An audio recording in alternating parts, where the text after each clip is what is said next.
The signal came from the edge of nowhere. It burst out of the ashfall expanse on every frequency the Galactic Concorde used, and a few frequencies that nobody had used in centuries.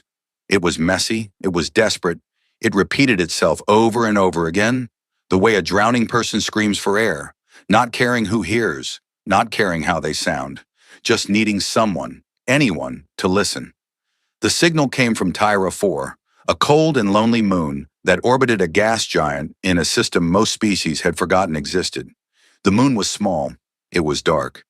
It had deep oceans beneath a crust of ancient ice, and the only reason anyone lived there at all was because of the ruins.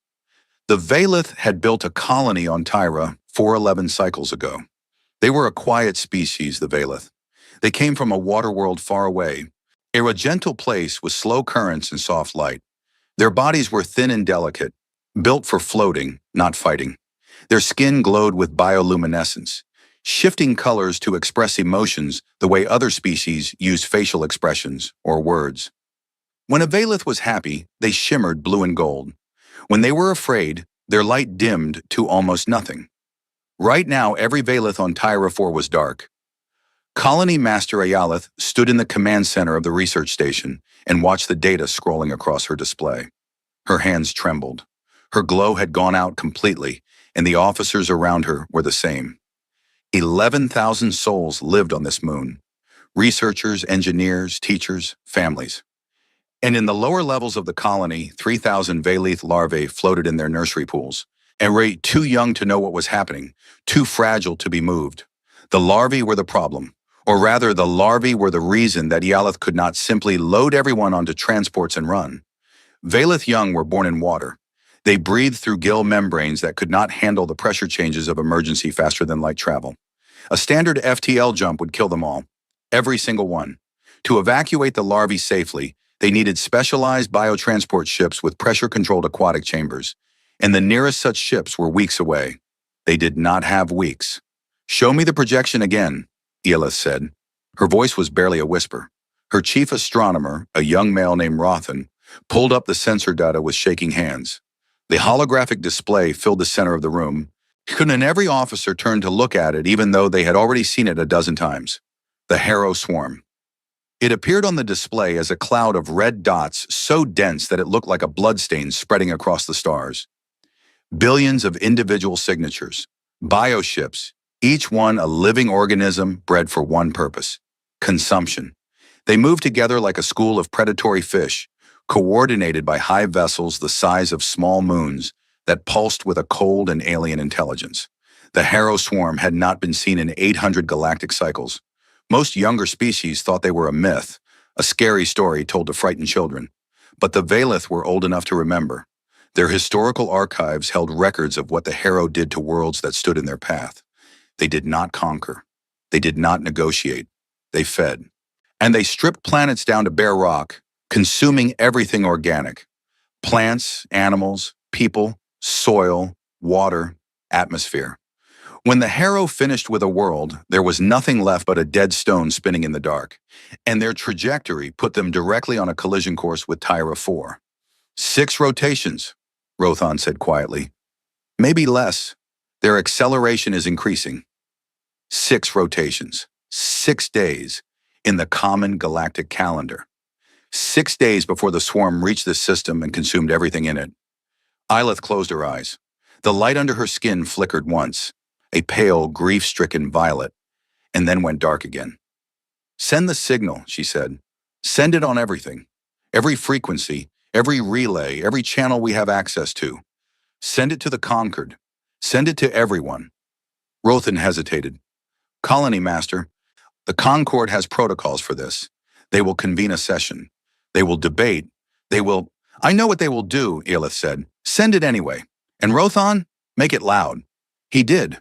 The signal raced outward at the speed of light, amplified by every relay station it touched, bouncing from system to system across the vast web of communication networks that connected the Galactic Concorde's 4,000-member species. It carried the Valith colony's identification codes, its coordinates, its population count, and a simple, raw, unformatted message that needed no translation. Harrow Swarm detected. Trajectory confirmed. Impact in 6 rotations. 11,000 civilians. 3,000 larvae. Unable to evacuate. We cannot run. Please help us. The message hit the Concord Senate like a stone dropped into still water. The Senate chamber on Valros Prime was the largest enclosed structure in the known galaxy. It was a cathedral of diplomacy, a vast sphere of tiered seating where representatives of thousands of species sat in atmosphere-controlled pods, each one tailored to their biology. The chamber could hold 50,000 delegates. When the emergency session was called, it filled within the hour. Speaker Tarun, a massive, slow-moving being who resembled a living mountain of gray stone, called the session to order. His voice rumbled through the chamber like distant thunder. The Valith colony on Tyra 4 has issued a distress call. The nature of the threat is confirmed. A harrow swarm of unprecedented scale is 6 rotations from the system. The colony cannot evacuate its young. They are requesting military intervention. The chamber erupted. Not with offers of help, with fear. The Ril Shari delegate, a creature of flowing silver and sharp angles, spoke first. The harrow swarm has not been successfully engaged in combat by any known fleet in recorded history. Sending ships to Tyra 4 would be sending them to their destruction. The Ril Shari cannot support this. The Torvan delegate, wrapped in ceremonial robes of deep red, agreed. The Torvan Dominion extends its deepest sympathies to the Valith people. However, our fleets are needed to protect our own systems in the event the swarm changes course. We cannot spare them. One by one, they spoke. The Drelkath, the Osseran, the Pallavi, the Geneth. Species with vast fleets, species with advanced weapons, species that had signed treaties promising mutual defense. And every single one of them said the same thing in different words. We are sorry, but we will not come. Some were honest about their fear. Others hid behind protocol and procedure. A few delegates quietly left the chamber, unable to face what was happening. The Morthani representative gave a long, eloquent speech about the tragedy of the situation that used beautiful language and offered absolutely nothing. In her pod, the Valith ambassador listened to all of it. Her name was Siluri, and she was old. Old enough to remember when the Valith first joined the Concord, full of hope and trust. Old enough to remember every promise that had been made, every treaty signed, every handshake and ceremony and grand declaration of unity and mutual protection. She sat very still as species after species explained why they could not help, and her bioluminescence cycled through colors that her aides had never seen before. Deep purples, burning reds, and a strange, terrible black that pulsed at the edges of her skin like bruises forming in real time. When the last delegate finished speaking, Siluri stood. She walked to the central podium. She moved slowly because she was old and because her body was not built for the heavy gravity of the Senate chamber. It took her a long time to reach the podium, and the entire chamber watched in silence as she walked. When she reached the podium, she placed her thin hands on its surface. She looked out at the thousands of faces watching her, and then her light went out. Not dimmed, not flickered. It went completely dark. Every trace of bioluminescence extinguished. And in Valith culture, this was the most devastating expression possible. It was the light of grief so deep that the body could no longer express it. It was the death of hope. And then she wept. Valith did not cry with tears. They wept with light. The bioluminescence returned, but wrong. Flickering, fractured, broken patterns that strobed and shattered across her skin like a signal from a dying star. It was ugly. It was raw. It was the most naked display of pain that most delegates had ever witnessed. My people are going to die, Siluri said. Her voice cracked. Our children are going to die, and you are all going to sit here and watch. She did not say anything else. She stood there, weeping light, and the Senate chamber was so quiet that you could hear the atmospheric processors humming in the walls. In the upper gallery, far above the Senate floor, where the human delegation watched, there were 4 of them. They sat in a small observation pod that most species forgot existed, because humanity was still relatively new to the Concord. Barely 40 cycles since first contact, and they had not yet earned the political weight that came with centuries of membership. They were tolerated, respected from a distance, and quietly feared. Ambassador Kira Ose sat in the center of the pod. She was a tall woman with dark skin and close-cropped silver hair, and she wore a simple black suit that looked deliberately unremarkable in a chamber full of ceremonial costumes. She had been watching the session with a still, unreadable expression.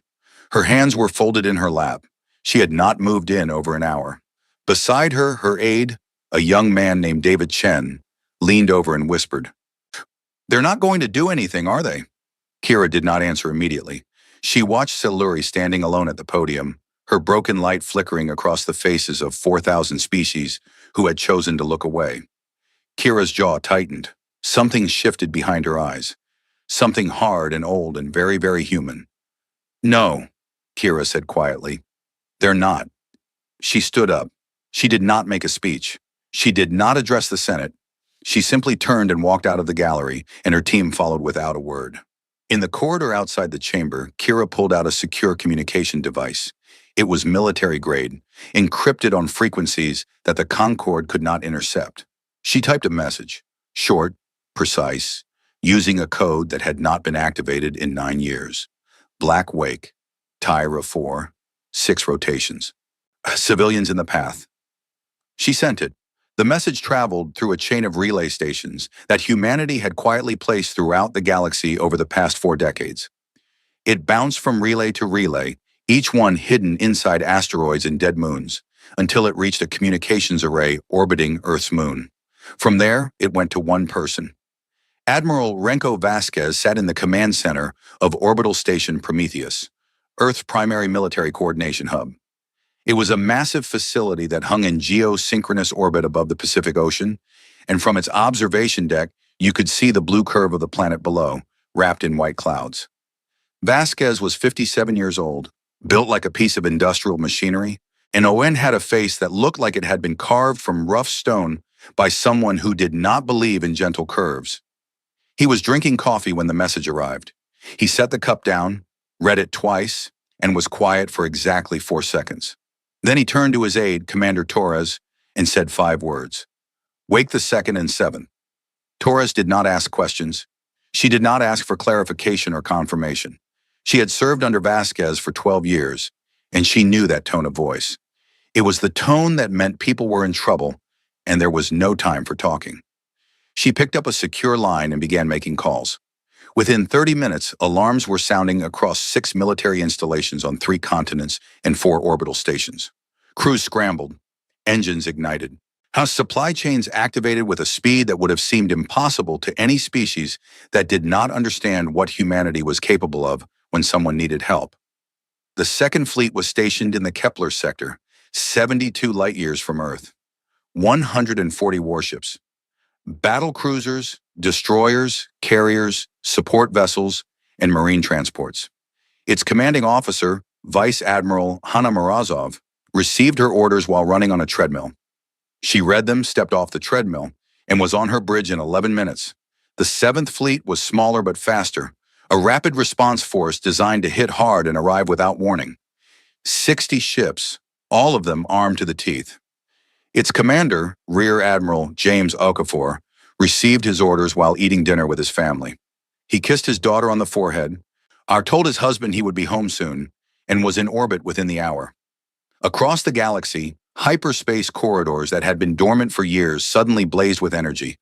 Transit signatures lit up on sensor arrays from one end of conquered space to the other. The signatures were massive, they were moving fast, and they were all heading in the same direction. On Valros Prime, the Concorde's long-range sensor operators noticed first. One of them, a Drocath analyst with 6 eyes and a talent for pattern recognition, stared at the data streaming across her console and felt something she had never felt before in her professional career. "Sir," she said to her supervisor. Her voice was strange. "Sir, I'm reading massive hyperspace transit signatures, multiple fleet-scale formations. They're converging on a single vector." "Which vector?" "Tyra 4. Her supervisor leaned over her shoulder and looked at the data. His face changed. He reached for a communication panel and opened a channel to the Senate floor. "Attention, Senate Chamber. This is Central Sensor Command. We are detecting large-scale military fleet movements heading toward the Tyra 4 system. The transit signatures match known profiles." A pause, a long electric pause that seemed to stretch across the entire galaxy. "The signatures are human." The Senate chamber, which had been buzzing with low conversation and quiet shame, went absolutely silent. 4,000 species, 50,000 delegates, all staring at nothing, trying to process what they had just heard. At the central podium, Siluri lifted her head. Her broken light steadied, just slightly, on into something fragile and disbelieving.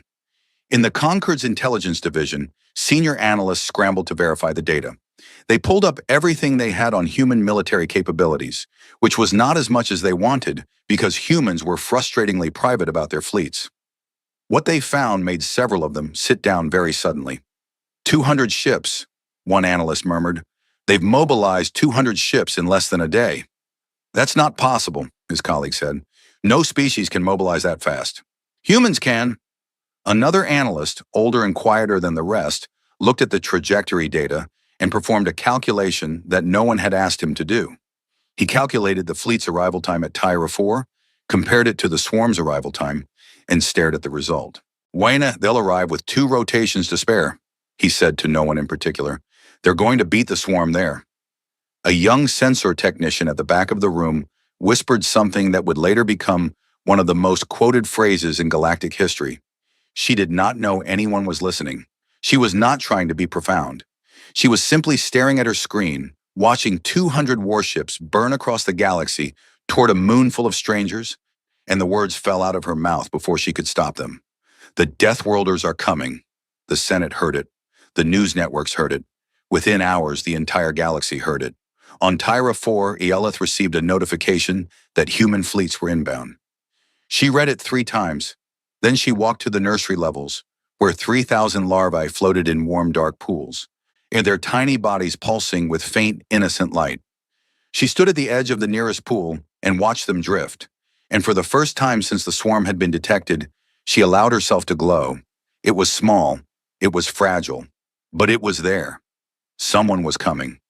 Across the galaxy, in Senate chambers and military posts, in civilian homes on 1,000 worlds, beings of every shape and size turned to each other and asked the same question. Why? Why would the Deathworlders, the most feared species in the galaxy, the creatures from a world so hostile that it should have killed them 1,000 times over?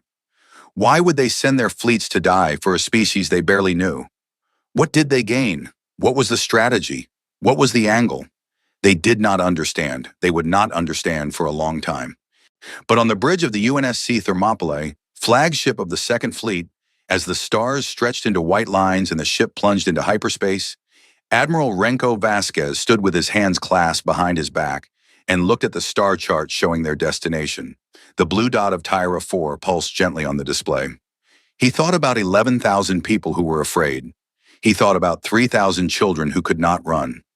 He thought about an old woman weeping light on a Senate floor while the galaxy watched and did nothing.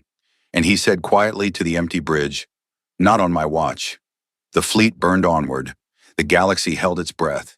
And on a small, cold moon at the edge of nowhere, 11,000 souls waited in the dark, hoping that the signal they had sent into the void would not be ignored.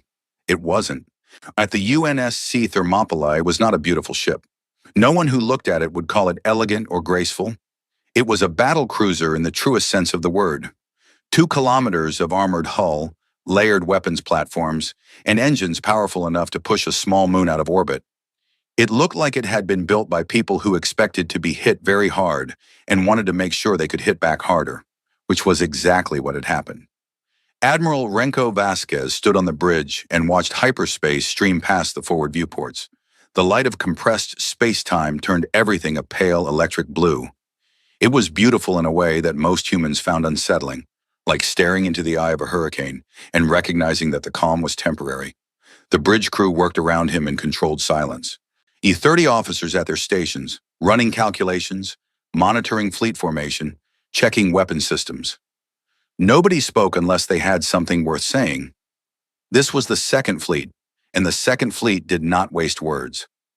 "Admiral," Commander Torres said from her station, "fleet formation confirmed. All 140 ships are in hyperspace corridor alignment.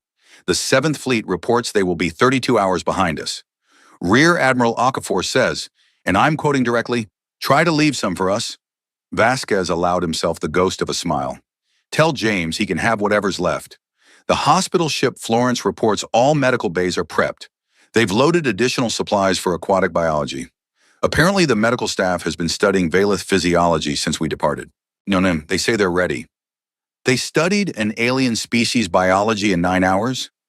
The chief medical officer hasn't slept, sir. Neither has most of her staff. Vasquez nodded. That sounded about right. He turned from the viewport and walked to the central command table.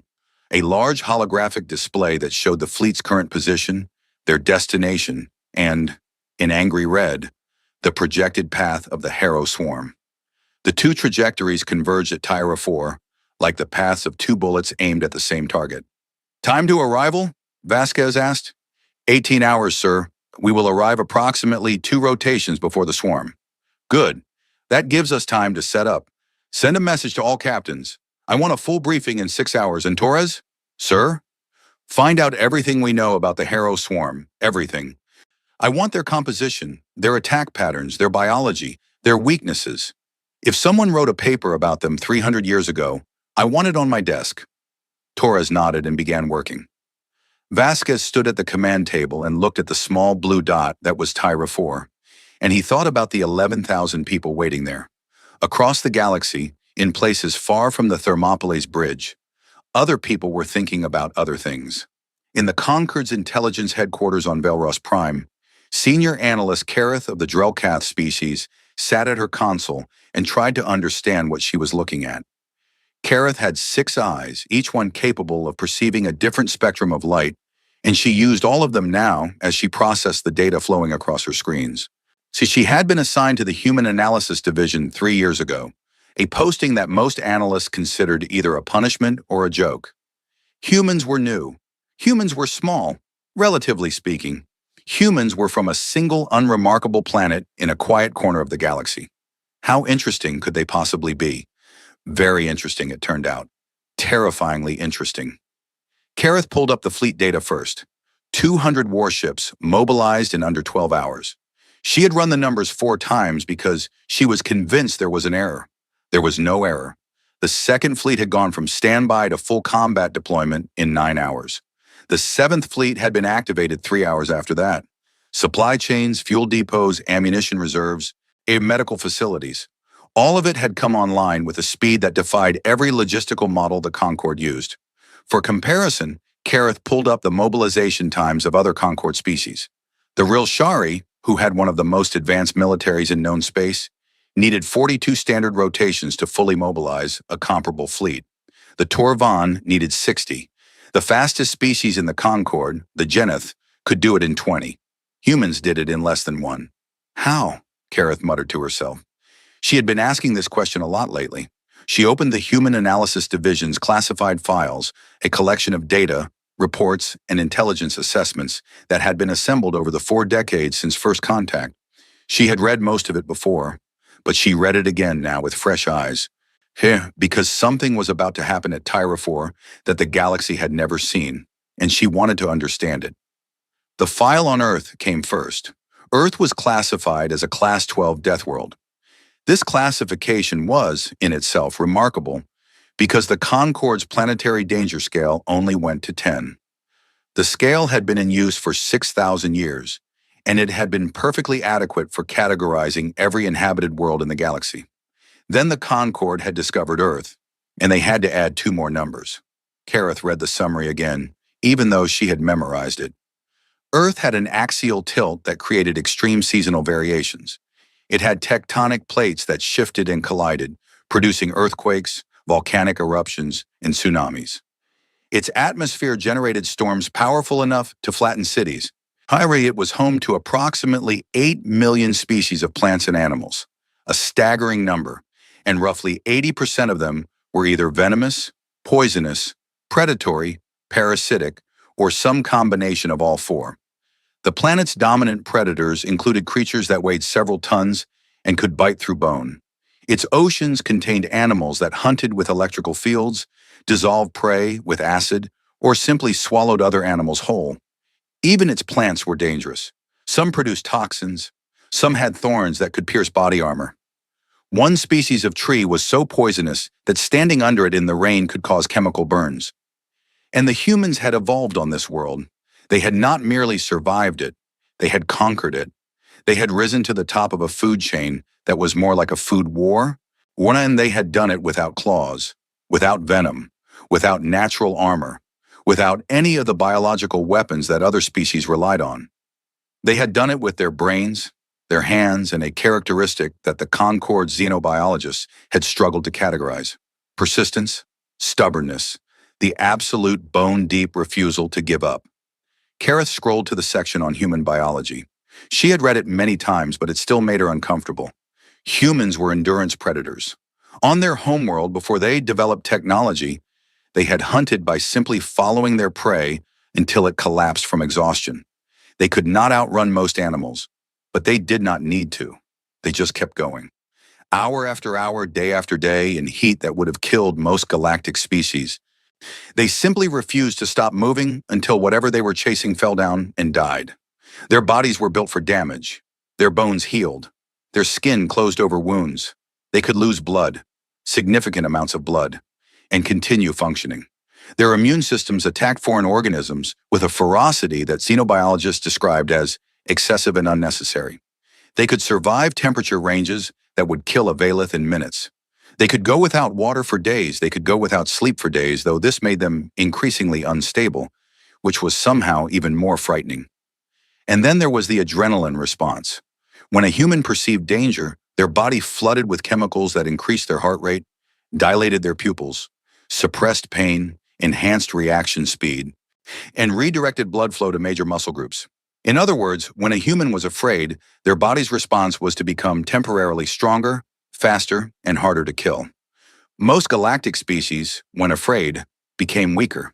Humans became more dangerous. Kareth closed the biology file and opened the military history file. This one was shorter because humans had only been involved in 3 significant military engagements since joining the galactic community, and all 3 had been brief.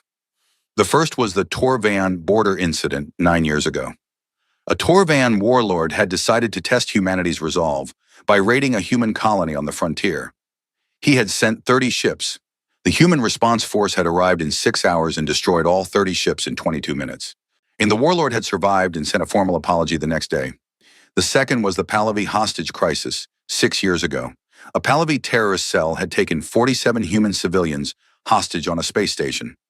Human special forces had boarded the station, killed every terrorist, and extracted every hostage in 11 minutes. 2 of the special forces operators had been shot during the operation. Both of them finished the mission before seeking medical attention. The third was the Rilshari confrontation 4 years ago. A Rilshari fleet had attempted to blockade a neutral trade route that humans used. The human Third Fleet had arrived and positioned itself directly in front of the blockade. No shots were fired. The Rilshari fleet had looked at the human ships, performed some calculations, and left. The entire confrontation lasted 3 hours, and the only communication from the human fleet had been a single message: move. Kareth stared at these files and tried to extract a pattern, a strategy, something she could use to predict what was about to happen at Tyra 4. But the pattern she found was not a military one. It was something else. In the first incident, humans had responded to protect their own people. Expected, normal. Every species did that. In the second incident, humans had responded with overwhelming force to save 47 civilians. Not a strategic target, not a military installation, 47 ordinary people. In the third incident, humans had risked a war with one of the galaxy's largest powers over a trade route. Not their trade route, a neutral one used by dozens of species. The pattern was not about strategy. It was about principle. Kareth leaned back in her chair and tried to wrap her mind around a species that would mobilize 200 warships in 9 hours to save 11,000 aliens they had never met. She could not do it. She was an analyst. She dealt in logic and probability, in cost-benefit calculations. And by every calculation she could perform, what the humans were doing made no sense. She wrote a single line in her report: human motivations remain outside predictive models. Aboard the Thermopylae, Admiral Vasquez held his briefing. The captains of the Second Fleet appeared as holographic projections around the conference table. 140 faces, each one commanding a warship, each one ready for what was coming.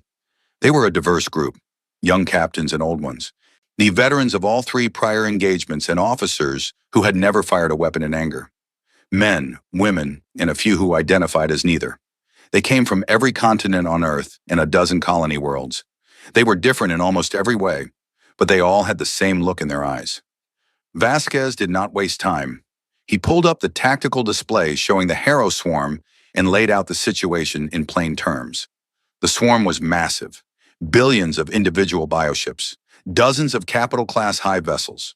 The swarm had never been defeated in combat. No known fleet had even slowed it down.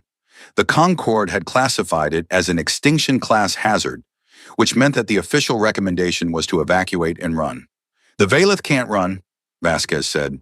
Their young can't survive FTL transit, so they stay. And if they stay, Army, we stay? He looked around the table. I'm not going to lie to you, this is the hardest fight any of us have ever faced. We don't have complete intelligence on the swarm's capabilities.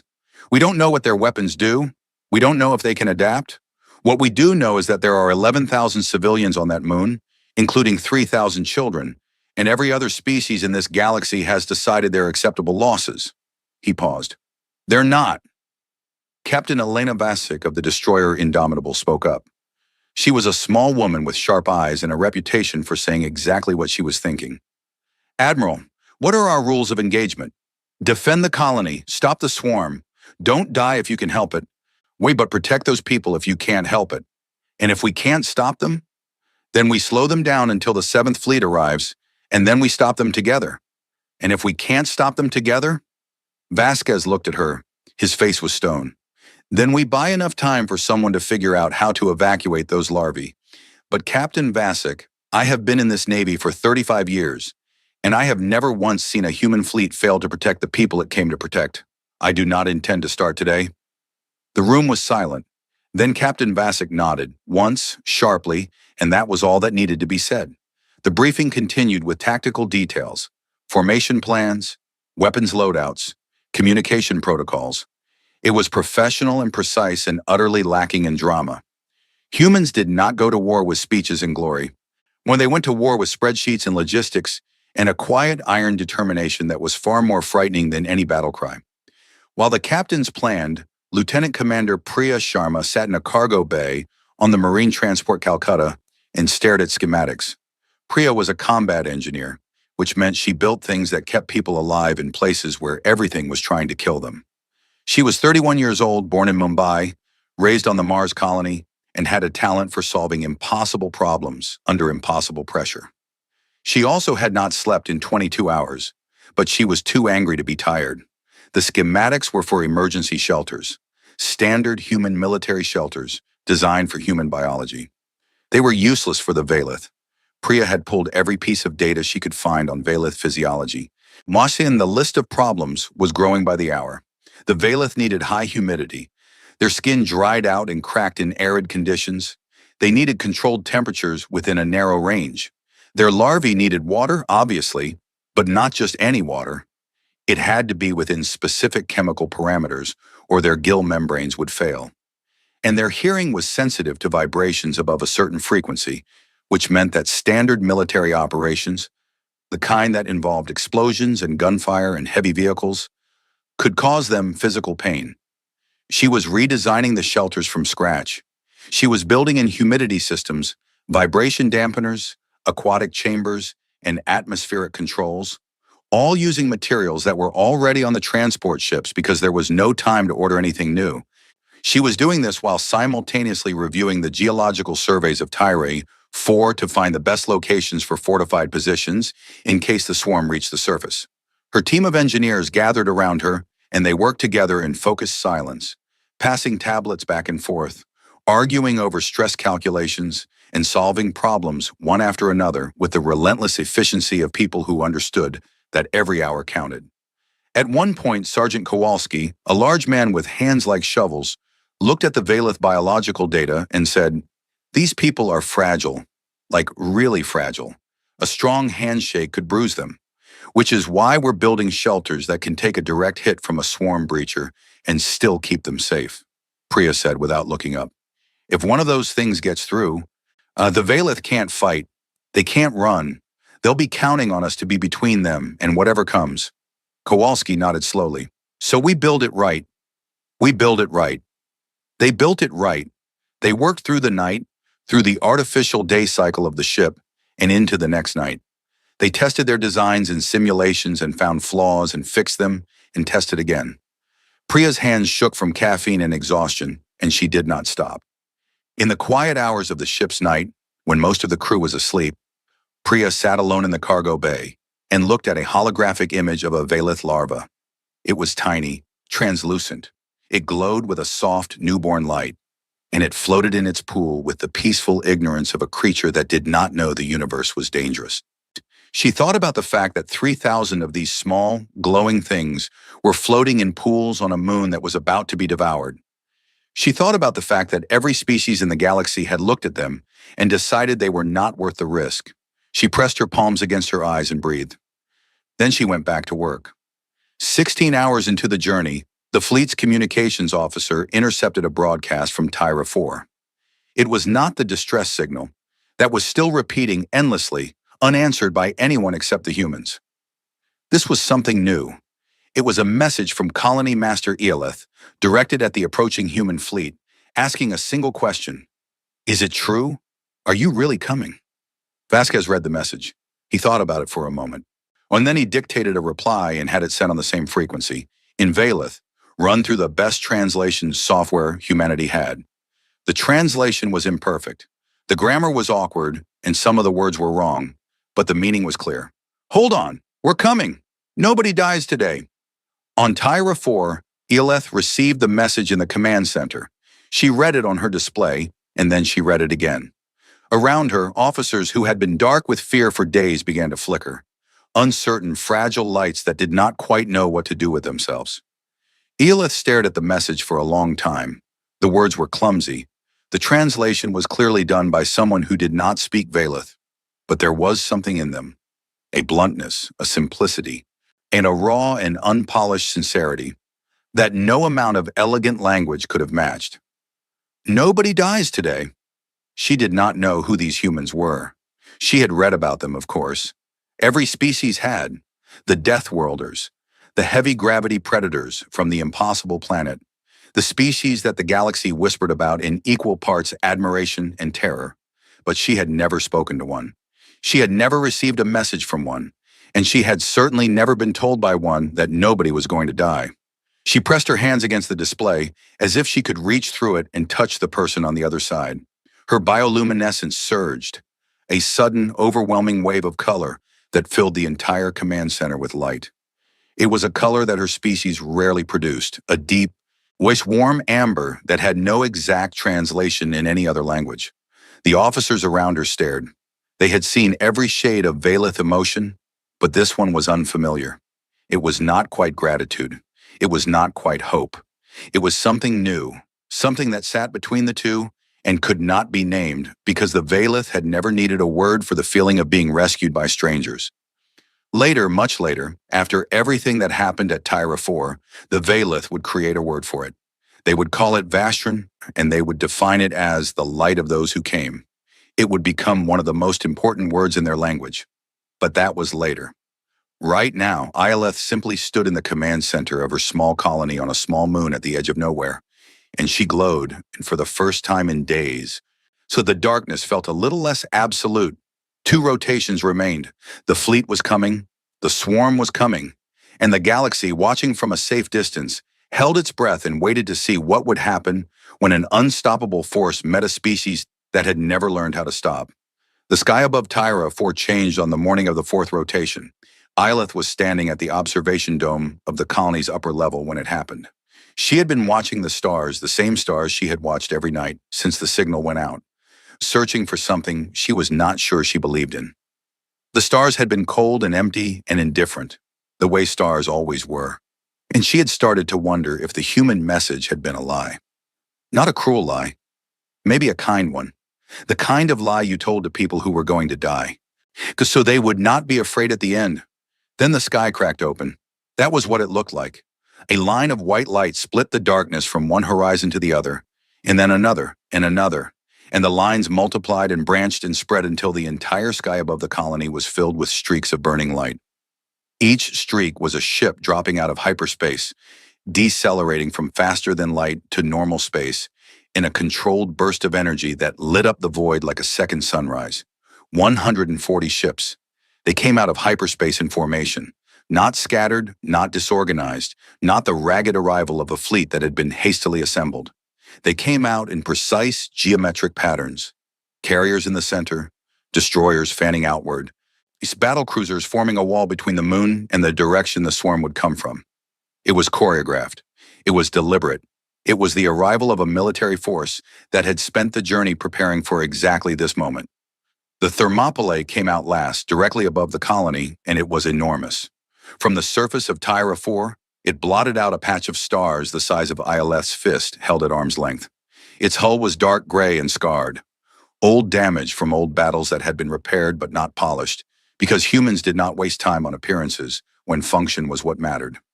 Ioleth stood at the observation dome, with her hands pressed flat against the transparent surface, and watched the ships fill her sky.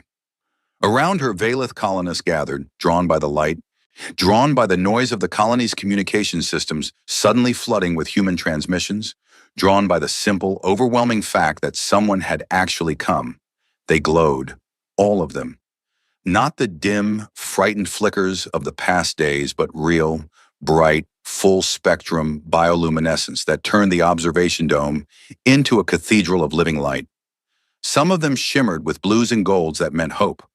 Some pulsed with deep purple that meant awe. And many of them burned with that new color, that warm amber that Ioleth had felt in the command center, the color that did not have a name yet. A young Valeth child, barely old enough to walk on land, pressed herself against her mother's leg and pointed at the sky with one thin arm. "What are those?" she asked. Her mother looked up at the fleet. Her light was steady and warm. "Those are humans," she said. "Are they scary?" "Yes," her mother said honestly, "but they are kind of scary." In orbit, Admiral Vasquez surveyed the system from the bridge of the Thermopylae. The tactical display showed Tyra 4 below, a small, icy moon with a thin atmosphere and a cluster of colony structures on its surface. The gas giant it orbited, a massive swirl of orange and brown, dominated the background. The system's star was distant and dim. It was a cold, lonely place, and on the far edge of the system, at the limit of long-range sensors, a red stain was spreading across the display. The Harrow Swarm. Still 2 rotations out, but close enough now to register on sensors as individual contacts rather than a single mass. The numbers were staggering. The computer counted contacts and stopped counting at 8 billion because the number became meaningless at that scale. It was not an army, it was a natural disaster, a living storm of hunger and consumption that had been drifting through the galaxy for millennia, and it was heading straight for them. Vasquez studied the display for a long time.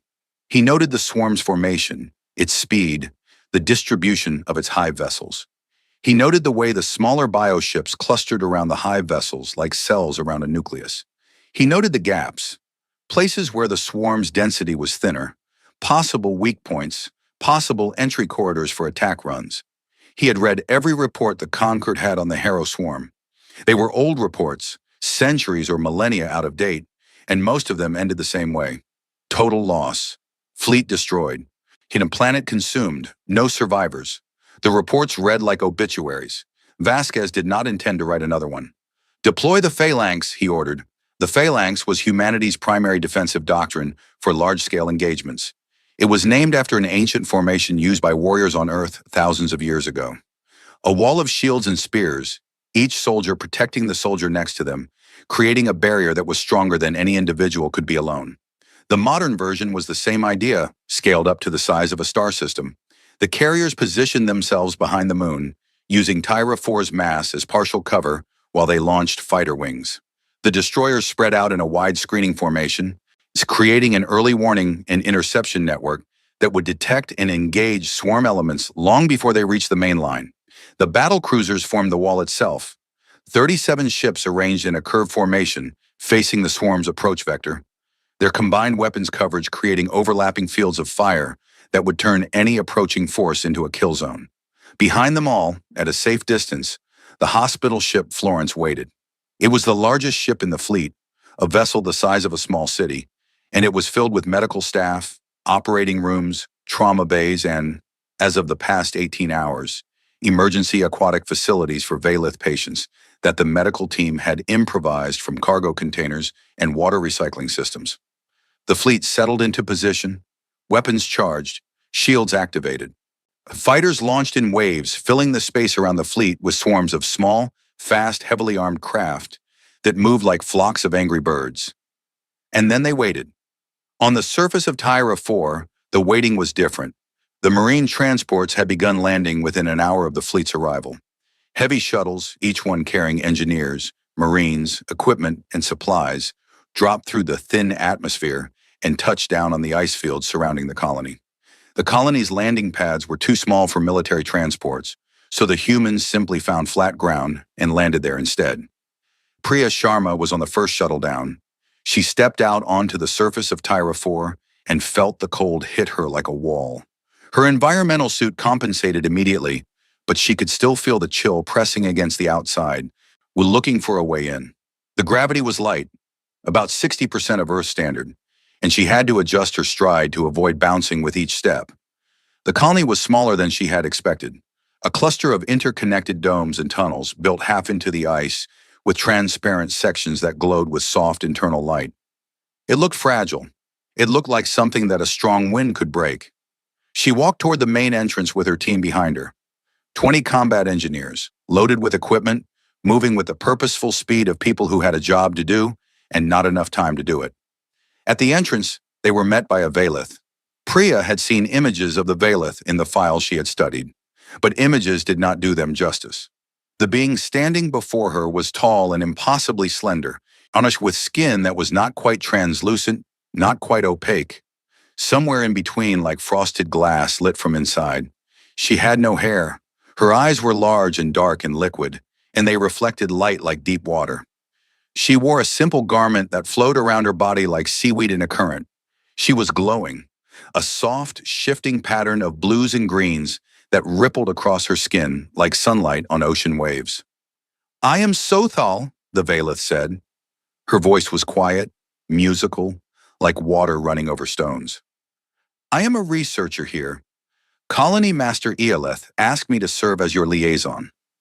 Priya looked at her. She was probably a head taller than Priya, but she looked like she weighed nothing. Her arms were thin enough that Priya could have wrapped her fingers around them.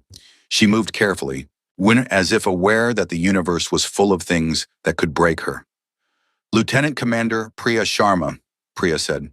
"Combat engineer. We're here to build shelters for your people." Sothal blinked. Her glow flickered. "Shelters? In case the swarm reaches the surface. We need to protect your civilians, especially the larvae. Can you show me the nursery levels?" Sothal stared at her for a moment, and her bioluminescence did something complex. A rapid cycle of colors that Priya's translator could not interpret. Then she nodded and turned to lead them inside. The interior of the colony was warm and humid, a sharp contrast to the frozen surface outside. The corridors were curved and smooth, designed for bodies that preferred flowing movement to sharp turns. And the lighting was soft and came from bioluminescent panels that mimicked the Valith homeworld's ocean depths. Everything was built for comfort, for gentleness, for a species that had evolved in a place where the most dangerous thing was a strong current. Priya's marines followed her through the corridors, and they were enormous. The tallest Valith in the colony was maybe 2 meters. The shortest marine in Priya's team was 185, and Sergeant Kowalski was 2 meters even and built like a cargo loader. They filled the corridors. Their boots thudded against floors designed for bare feet.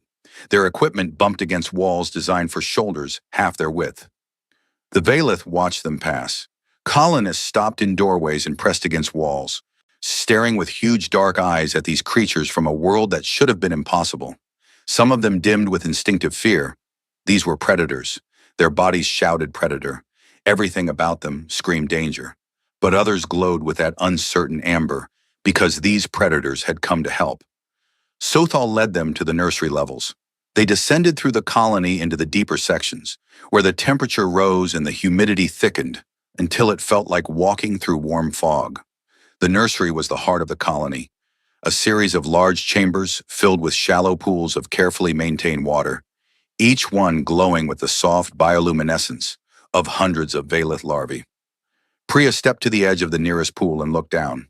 The larvae were small, maybe 15 centimeters long, with translucent bodies and tiny flickering lights that pulsed in slow, dreamy patterns.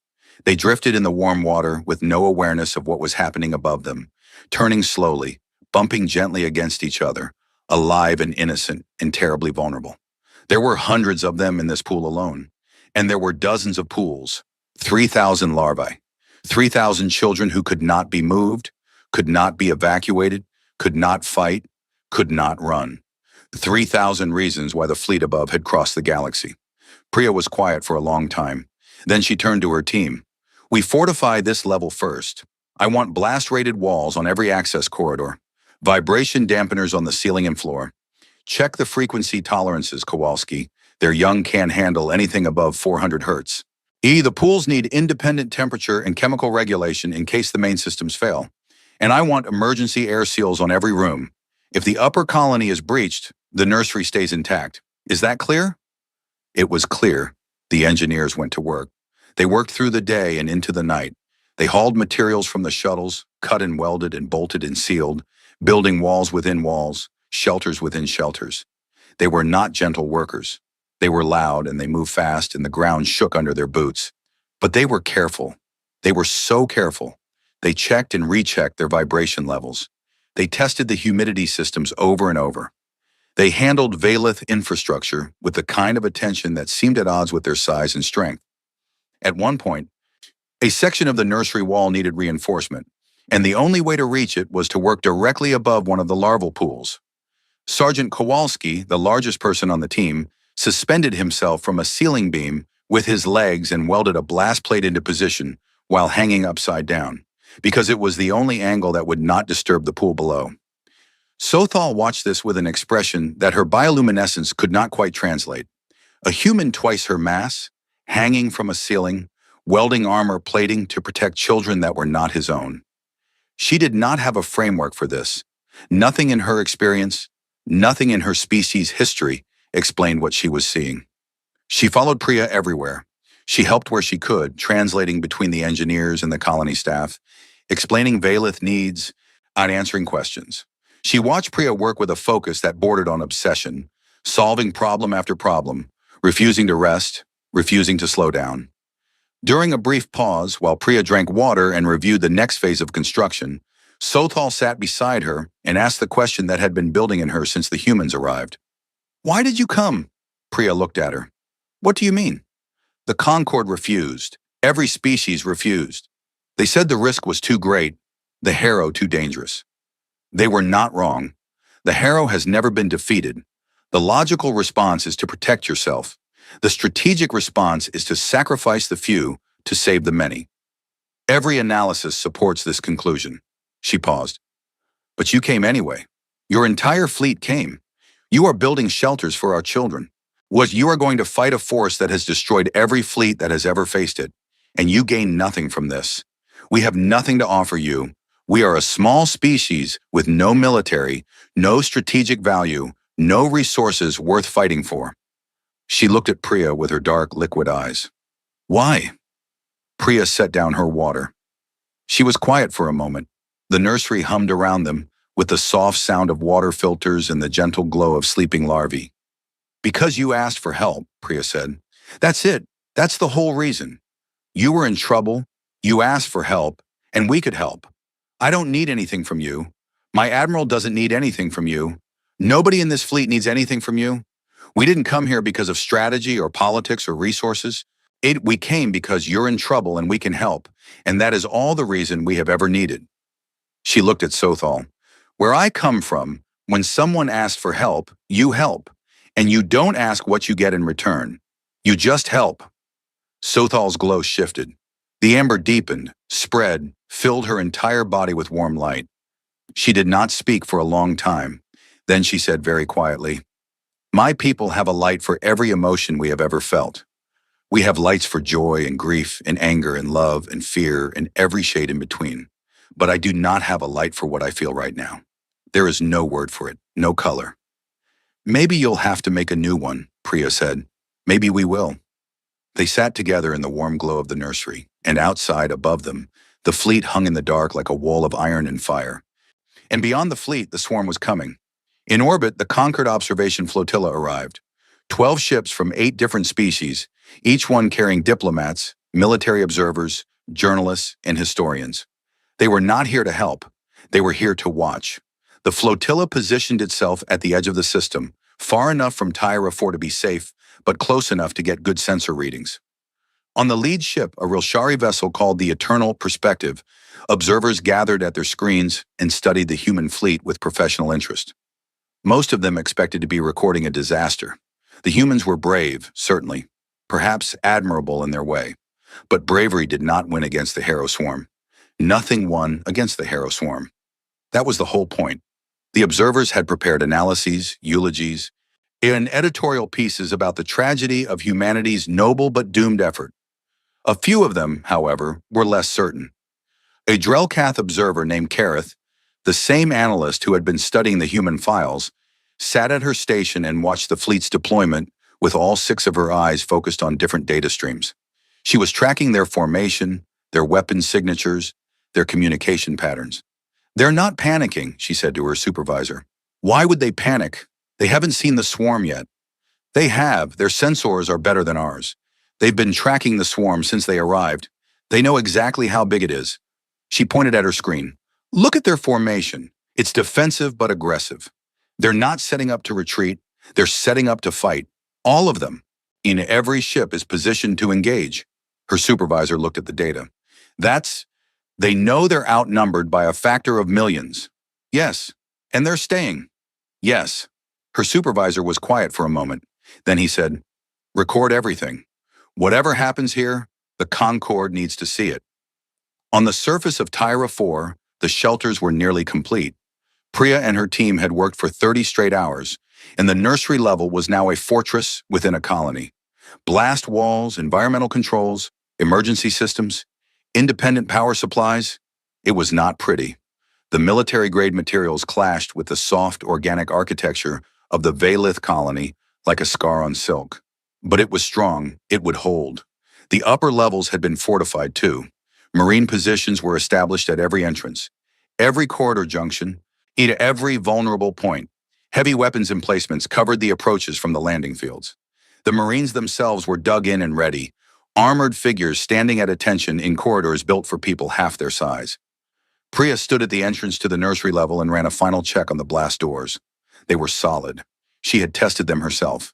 She turned to Sothal, who had not left her side the entire time. "When the fighting starts," Priya said, "you stay in the nursery with your people. These doors will hold. The walls will hold. No matter what you hear up here, you stay down there. Do you understand?" Sothal's glow dimmed slightly. "And you? Where will you be?" "Up here, between the swarm and those doors. That is dangerous. That's the point." Sothal looked at her for a long time. Her light cycled through colors, fear and gratitude and something deeper that had no name. Then she reached out and touched Priya's hand. Her fingers were cool and thin and very gentle, and they left a faint trace of bioluminescence on Priya's skin, like a fingerprint made of light. "Come back," Sothal said. "When it is over, come back." Priya looked at the trace of light on her hand. She closed her fingers around it. "I'll come back." In orbit, the sensors screamed. The Harrow Swarm entered the system. On the bridge of the Thermopylae, every display turned red. The swarm's leading edge was visible on long-range cameras now. Not as individual ships, but as a shadow. A darkness that blotted out the stars behind it, spreading across the sky like ink dropped in water. It was so vast that the cameras could not capture its full extent. The edges trailed off into nothing, and the center was so dense that it registered on sensors as a solid object. It was bigger than the initial estimates, much bigger. The leading edge alone was wider than the orbital gap between Tyra 4 and its gas giant. The depth of the swarm was immeasurable. It was not a fleet. It was an ocean of teeth and hunger, and it was rolling toward them with the slow, patient inevitability of a tide. The bridge was silent. Every officer stared at the display. Some of them had been confident before, secure in the knowledge that the human fleet was powerful and well-prepared. That confidence wavered now, not because they were afraid, but because what they were looking at was simply beyond the scale of anything they had ever imagined fighting. Admiral Vasquez stood at the command table and looked at the swarm. He was quiet for a long time. His face showed nothing. Not fear, not doubt, not bravado.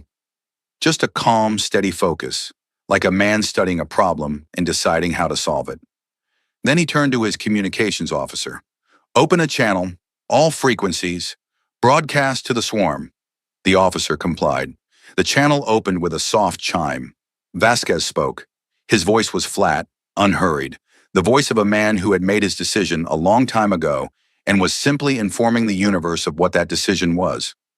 Harrow Swarm, this is Admiral Renko Vasquez, United Nations Space Command. The Tyra 4 system is under human protection. The colony on this moon is defended. You will alter your course. This is not a request. He waited. The bridge waited. The fleet waited. The swarm kept coming. There was no response, no signal, no acknowledgement. Just the relentless, silent advance of billions of hungry things. Vasquez nodded, as if he had expected exactly this. Very well, he said. He turned to his XO. Sound general quarters, all ships to battle stations. Weapons free on my command. Across the fleet, alarms sounded. The low, thrumming pulse of general quarters echoed through every ship, every corridor, every compartment. Crew members moved to their stations. Weapon systems powered up. Shields reached full strength. Fighter wings formed into attack formations and held position, waiting for the order. On the surface of Tyra 4, Priya heard the alert through her communication system. She looked up at the sky through the colony's observation dome and saw the fleet above, their running lights blazing in the dark. Their weapon signatures visible as faint halos of energy around each ship. And beyond the fleet, at the edge of the sky, she saw the darkness growing. She turned away from the dome and walked to her position at the nursery entrance. Behind the blast doors, she could hear the soft sounds of the colony. Valith voices, the gentle splash of the nursery pools, the faint glow of 3,000 larvae who did not know what was coming.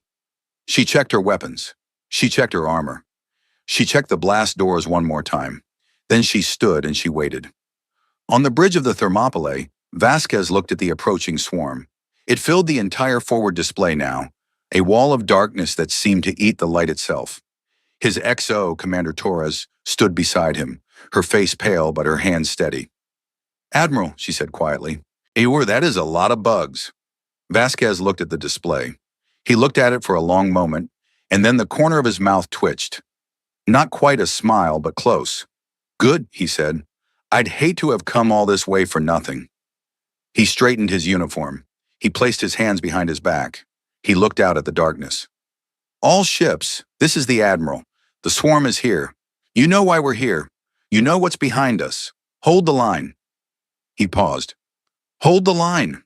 The first wave hit like a hammer striking glass. 8 billion bioships did not attack all at once. They came in waves, organized by some intelligence deep inside the hive vessels, pushed forward in coordinated surges that tested the defensive line, probed for weaknesses, and applied pressure in ways that suggested the Harrow Swarm was not just a mindless force of nature, but something that thought, that planned, that learned.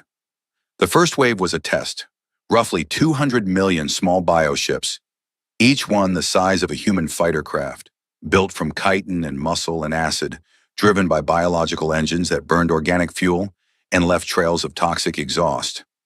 Separated from the main body and accelerated toward the human fleet. 200 million. That was the test. On the bridge of the Thermopylae, Vasquez watched them come.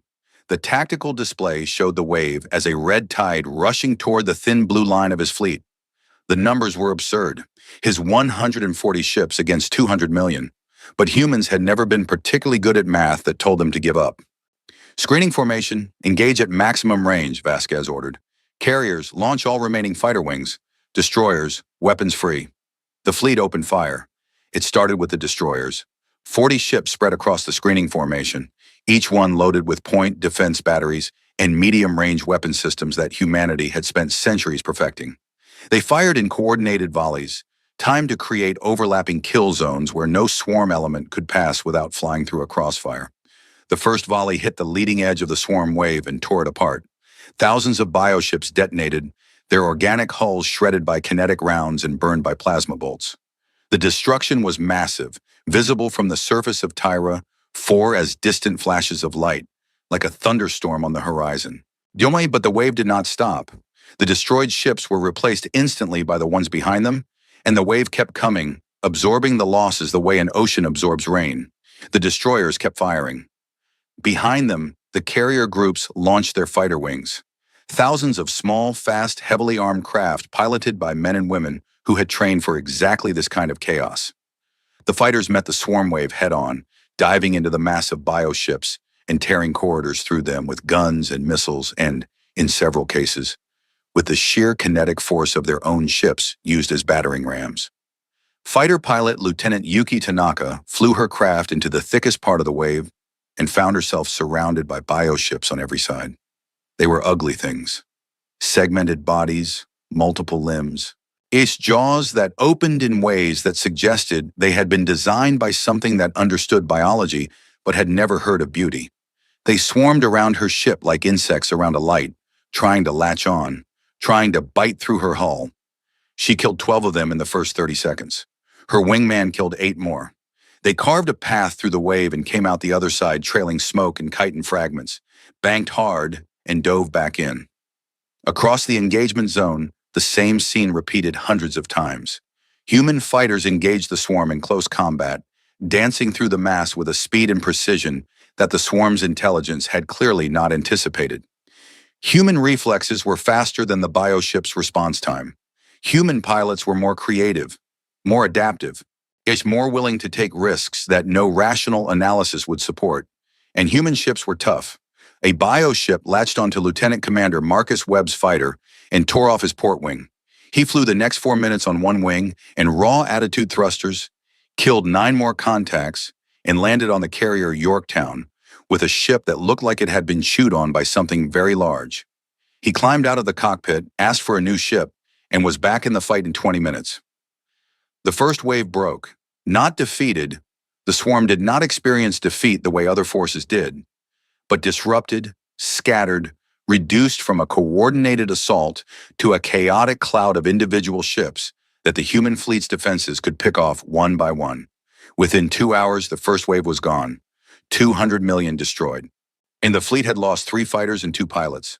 On the Concorde observation flotilla, Kareth, the Drellcath analyst, ran the numbers 3 times. Her hands were shaking. "They destroyed the first wave," she said. 200 million contacts, all of them. Her supervisor did not respond. He was staring at the data with his mouth slightly open. "The Harrow has never lost a first engagement," Kareth continued. "In 800 cycles of recorded encounters, no fleet has ever survived initial contact. The humans didn't just survive, they won." "It was only the first wave," her supervisor said, finding his voice. "The swarm is testing them." "I know," Kareth said. "That's what frightens me. Because the humans are testing the swarm too." The second wave was not a test. It was an assault.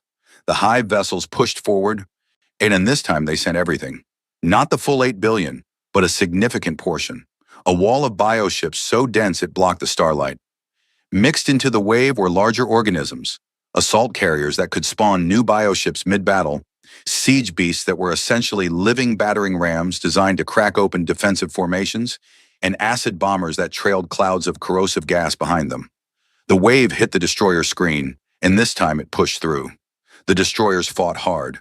They held their positions and poured fire into the advancing mass, and they killed millions. But the sheer weight of numbers was overwhelming. The swarm flowed around them like water around stones, engulfing individual ships in clouds of bioships that latched on and began eating through their hulls. And the destroyer Reliant was the first to fall. A siege beast rammed it amidships, cracking its hull open like an egg. And before the crew could evacuate, 1,000 bioships swarmed into the breach and began consuming the ship from the inside. Captain Park ordered the reactor to be shut down to prevent a core breach, but it was too late. The Reliant broke apart in a cloud of debris and organic matter, and the swarm consumed the pieces. But the Reliant's crew did not die quietly. As the ship came apart around them, the surviving crew members fought. They fought with rifles and sidearms, and when those ran out, with tools and fists and whatever they could grab. They fought in corridors that were filling with acid and heat and alien bodies, and they kept fighting because that was what humans did. And the Reliant's final transmission was not a distress call. It was a situation report, delivered by a petty officer with a broken arm, calmly listing the swarm's observed weaknesses for the benefit of the fleet. The destroyer screen bent. It did not break. The remaining destroyers pulled into tighter formations, covering each other, creating smaller but more concentrated kill zones. They gave ground, slowly, deliberately, drawing the swarm deeper into the defensive network where the battlecruisers waited. And then the battlecruisers opened fire. 37 ships, each one carrying weapons designed to kill things much bigger than bioships. Their main batteries fired in sequence, and the effect was devastating. Beams of focused energy cut through the swarm like blades through cloth, one carving corridors of destruction that stretched for kilometers. Kinetic rounds the size of ground cars slammed into siege beasts and reduced them to clouds of organic debris. Missile salvos detonated inside the swarm's dense formations, and each explosion killed thousands. The battlecruiser wall held. The swarm crashed against it and was broken, reformed and crashed again, was broken again. The space between the fleets became a graveyard of shattered bioships and burning debris, a killing field that grew wider and deeper with every minute. But the swarm had numbers that defied comprehension, and it learned. On the third surge, the hive vessels changed tactics. They sent their assault carriers forward, and the carriers began spawning fresh bioships directly into the engagement zone. For every 1,000 destroyed, 500 were born. So the math shifted. The kill rate was no longer enough. The swarm found the gaps. It happened on the left flank first. A concentration of bioships punched through the destroyer screen at a point where two ships had been forced to separate, and the stream of alien bodies poured through the hole like water through a crack in a dam. They bypassed the battlecruiser line entirely and headed straight for Tyra 4. "Breach on the left flank," Torres shouted from her station. "Estimated 50,000 contacts heading for the surface." "Close the gap," Vasquez ordered. "Redirect Destroyer Group 4. Carrier Midway. Launch interceptors to second breach, right flank. Larger, at least 200,000 contacts in a siege beast." Vasquez's jaw tightened. The swarm was not stupid. It had identified his fleet's coverage limits, and it was punching through at multiple points simultaneously, forcing him to split his response. "All carriers, priority intercept. Stop whatever you can in orbit." He paused for 1 second. Then, "Signal the ground forces. Tell them company is coming." On the surface of Tyra 4, the alarm screamed. Priya Sharma heard them from her position at the nursery entrance. She had been standing there for hours, watching the battle through the colony's external cameras, watching the distant lights flash and flare as ships fought and died in the dark above. Now the cameras showed something new. Bright streaks cutting through the thin atmosphere. Dozens of them, hundreds like meteors falling from a burning sky. The swarm was landing. "All positions. This is Lieutenant Commander Sharma," she said into her communication system. "Ground contacts inbound. Multiple entry points. All Marines to defensive positions. Engineers, seal the colony. Nobody gets past us." The Marine garrison on Tyra 4 was not large. 600 soldiers, supported by Priya's engineering team and their heavy equipment. They had been dug in for 2 days, fortifying every approach, mining every landing zone, setting up interlocking fields of fire that would turn the ice fields around the colony into a killing ground. It was not enough. They all knew it was not enough. 600 Marines against a force that could number in the hundreds of thousands. The math was just as impossible on the ground as it was in orbit. But humans did not fight by math. They fought by will. Out of the first swarm, drop pods hit the ice 3 kilometers from the colony. They were not elegant. Biological capsules that slammed into the ground and split open like eggs, disgorging swarm soldiers. The ground forms were different from the space forms. They were built for gravity, for close combat. They had 6 legs, armored carapaces, and jaws lined with teeth that could cut through metal. They were fast. They were strong. And they came in waves, pouring out of the drop pods and surging toward the colony like a flood. The mines went off first.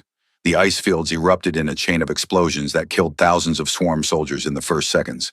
The explosions threw up clouds of ice and debris that briefly obscured the battlefield. And when the clouds settled, the swarm had been thinned but not stopped. The survivors kept coming, was crawling over the bodies of the dead without slowing down. The Marines opened fire. 600 rifles, heavy weapons emplacements, automated turrets, everything they had. The sound was enormous.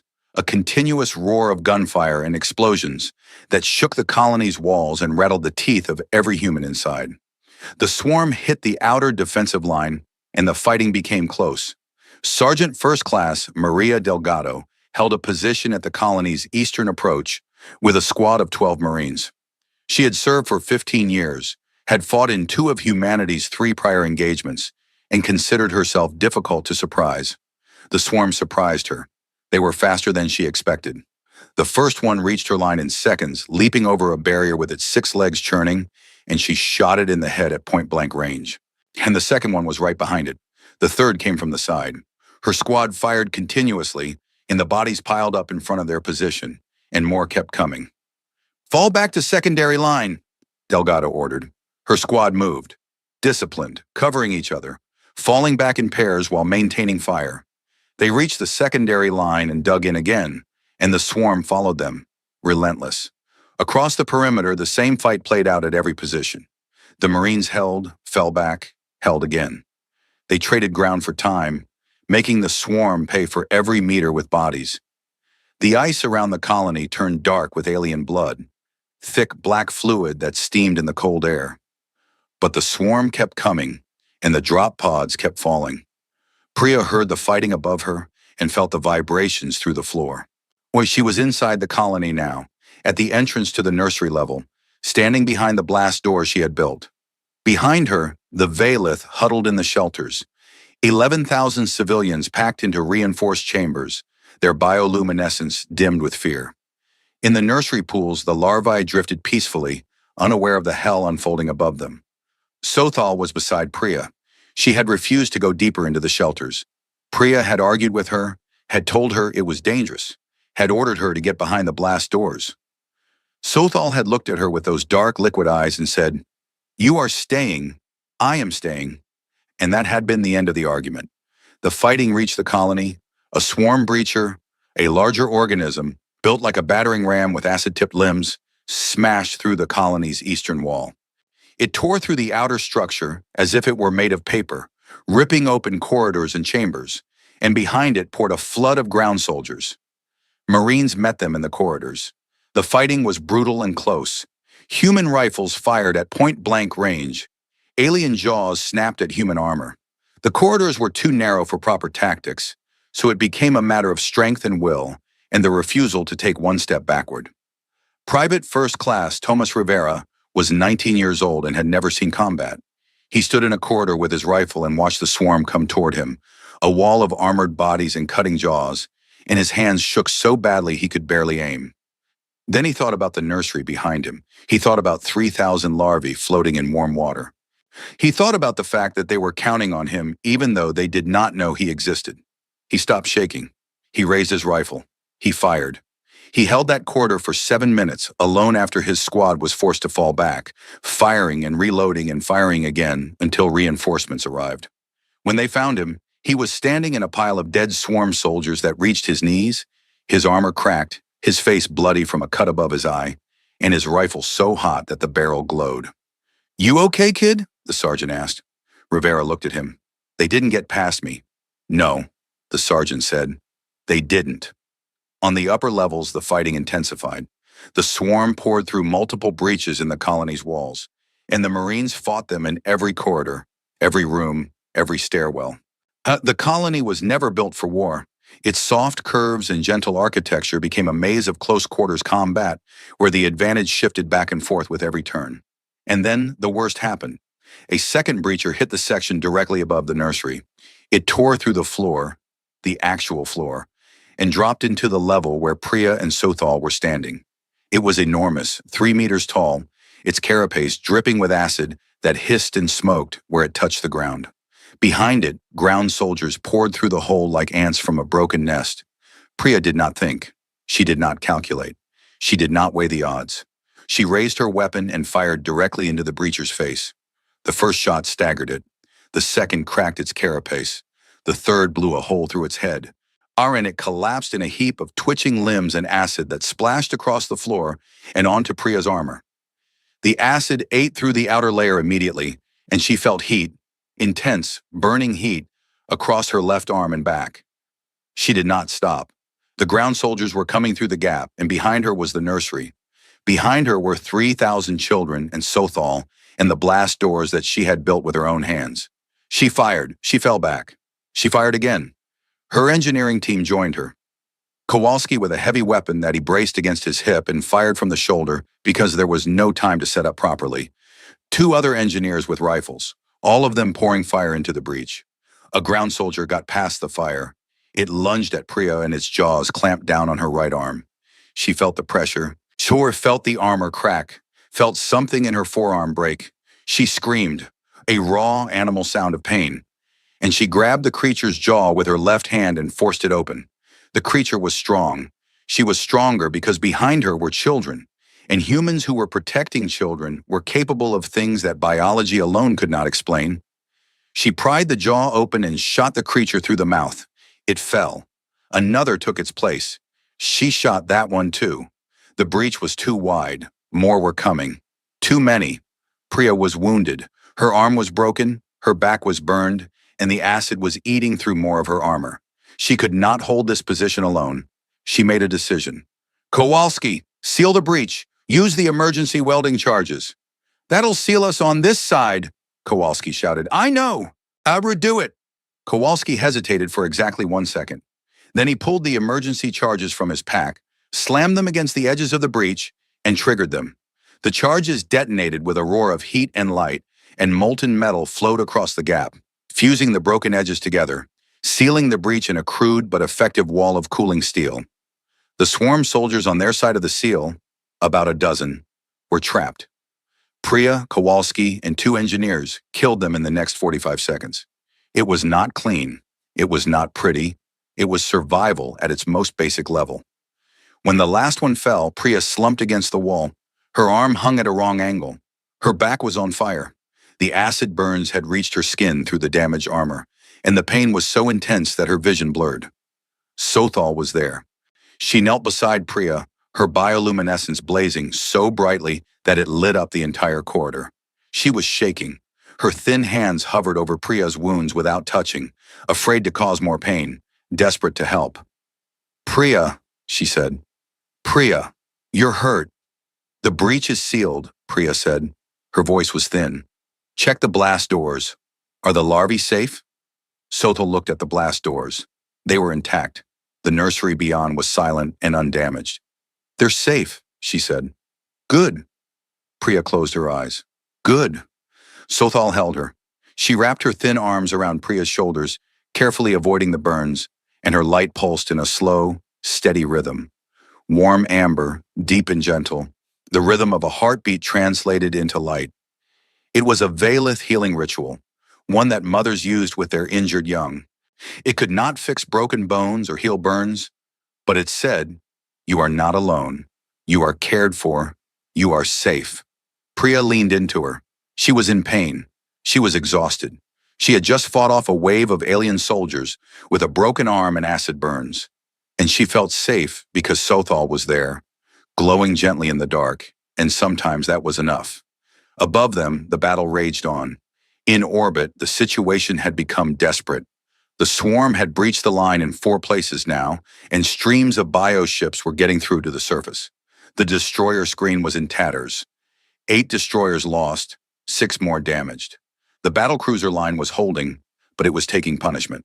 The Thermopylae itself had taken 3 direct hits from siege beasts, and 1 entire section of the ship was venting atmosphere.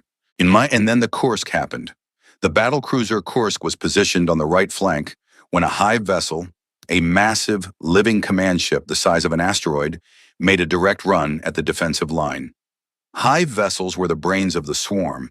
They coordinated the bioships, directed attacks, spawned replacements. Destroying a hive vessel would disrupt an entire sector of the swarm's operations. Captain Dmitry Volkov of the Kursk saw the hive vessel coming and made a decision. He broke formation and charged directly at it, putting his ship in the path of the largest enemy in the battle. The Kursk hit the hive vessel with everything it had: main batteries, secondary weapons, missiles, point defense, all of it focused on a single target. The hive vessel's organic armor was meters thick, and the first salvos barely scratched it. Hey, but Volkov kept firing, and his crew kept firing, and they closed the distance until the two ships were so close that missed shots were impossible. The Hive vessel rammed the Kursk. The impact was cataclysmic. The Kursk lost 40% of its hull in an instant. Entire decks were crushed. Atmosphere vented from a dozen breaches. The ship's spine broke, and the forward section twisted at an angle that meant the structural integrity was gone. The Kursk kept firing. From the wreckage of his bridge, Volkov directed fire through backup systems. His crew, many of them wounded, many of them in compartments that were open to vacuum, continued to operate their weapons. The Kursk poured fire into the Hive vessel's exposed interior, targeting the organic structures that served as its brain and nervous system. The Hive vessel died. It shuddered. It convulsed and went dark. Its bioship escorts went wild, losing coordination, attacking randomly. An entire sector of the swarm's assault collapsed into chaos.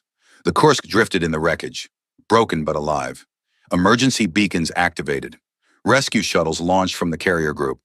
Captain Volkov was pulled from the bridge with a collapsed lung and burns over 30% of his body. He was conscious. His first words to the rescue team were, "Did we get it?" "You got it, sir." "Good." He passed out. On the Concord observation flotilla, the observers had stopped taking notes. They were just watching, many of them standing at their stations because they could not sit still. Several were crying. A Rilshari diplomat who had voted against intervention in the Senate 3 days ago sat alone in a corner and stared at nothing, his silver skin dull with something that looked a lot like shame. Kareth recorded everything.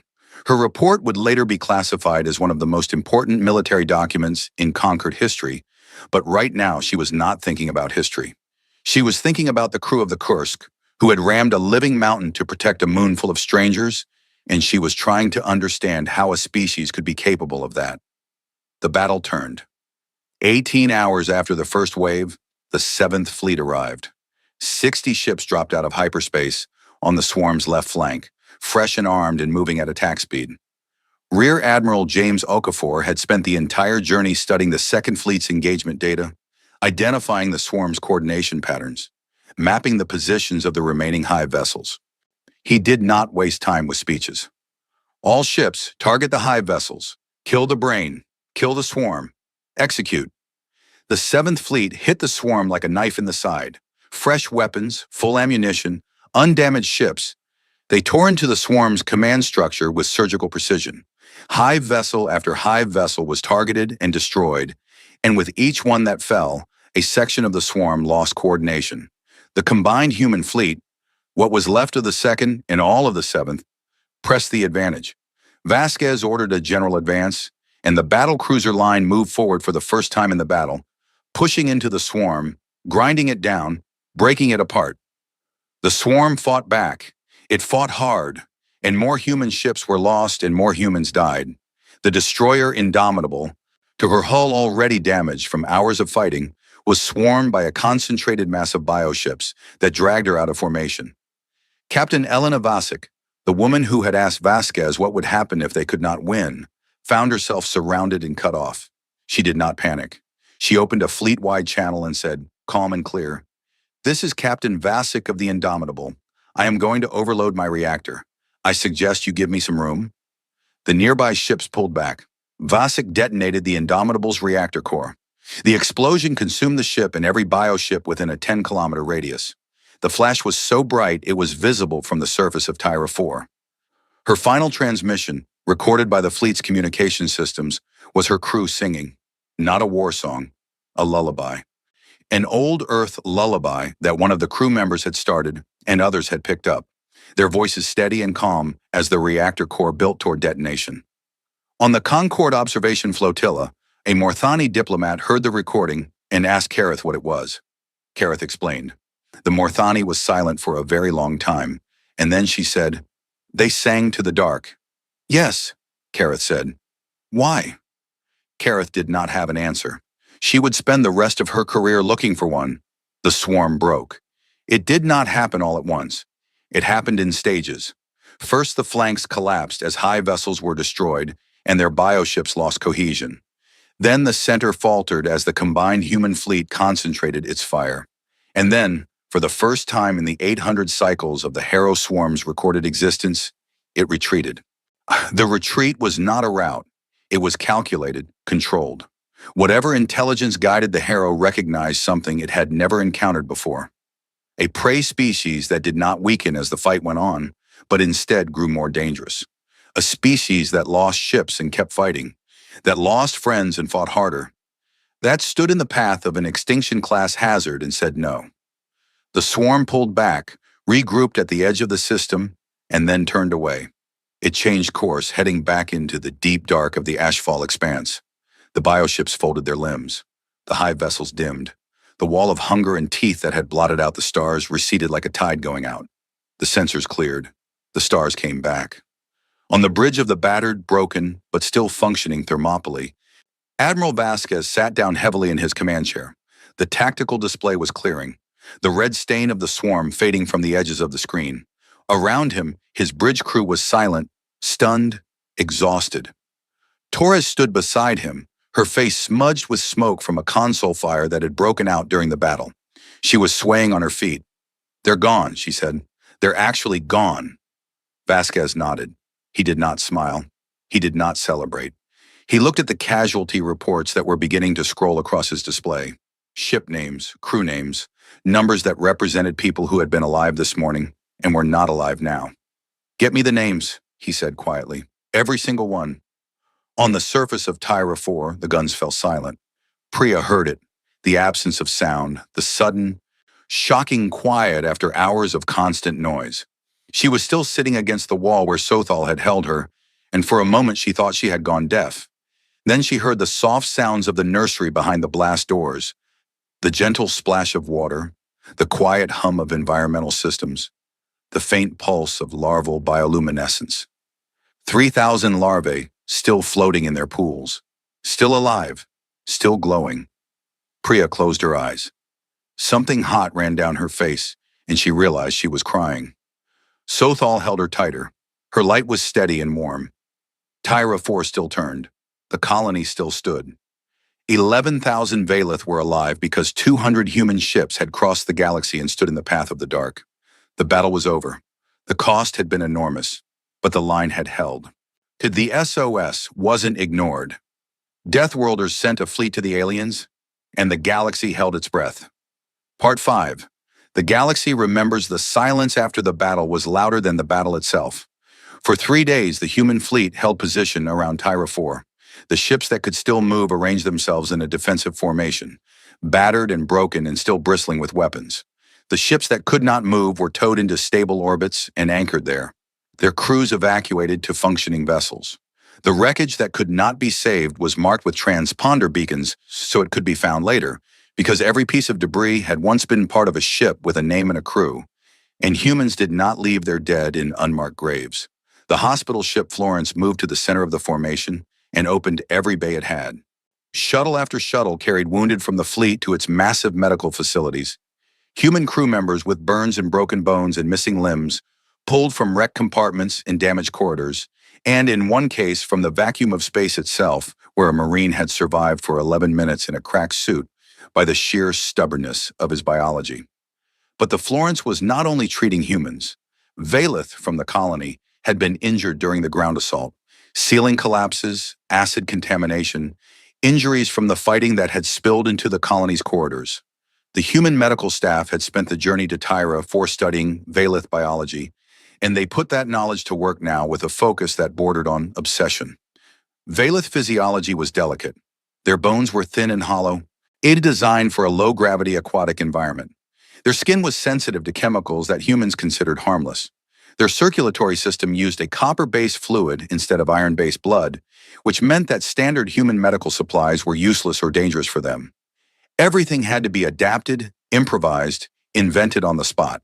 The Florence's chief medical officer, Commander Dr. Ediz Nwosu, had not slept in 4 days. She stood in the medical bay surrounded by holographic displays showing Valeth anatomical charts that her team had compiled from scratch during the journey, and she directed the treatment of 37 injured Valeth with a calm, methodical precision that masked the fact that she was learning as she went. A young Valeth male had suffered acid burns across his torso from a swarm breacher that had sprayed fluid into a corridor before being killed. His skin was damaged in a pattern that no Valeth doctor had ever treated, because Valith did not normally survive acid attacks. Nwosu studied the damage, consulted with the colony's medical staff through a translator, and developed a treatment using a modified skin graft technique that combined human regenerative medicine with Valith bioluminescent tissue samples. It worked. The young male's skin began to heal, and after 2 days his bioluminescence returned in the treated areas. Faint at first, then growing stronger, until the new skin glowed as brightly as the old. When his family came to see him, they stood in the doorway of the medical bay and stared at the human doctors and nurses who were caring for their son. They did not speak. They simply glowed. That deep, warm amber that was becoming the defining color of Tyre 4 in the days after the battle. Nwosu, who did not understand Valith bioluminescence and had no idea what amber meant, smiled at them and said, "He's going to be fine." The mother's glow intensified so much that it lit up the entire corridor. On the surface of Tyra 4, the colony was being repaired. The human engineers who had built the shelters now turned their skills to rebuilding what the swarm had broken. The eastern wall, torn open by the breacher, was sealed and reinforced. The corridors where Marines had fought and died were cleaned, repaired, and restored. The upper levels where the ceiling had collapsed were shored up with temporary supports that the engineers promised would be replaced with permanent structures as soon as materials arrived. The Valith watched the humans work, and they watched them with a kind of quiet wonder that went beyond gratitude. These enormous, heavy creatures, these Deathworlders, these beings from a planet that should have killed everything on it, moved through the colony with a care that seemed impossible for their size. They ducked through doorways designed for smaller bodies.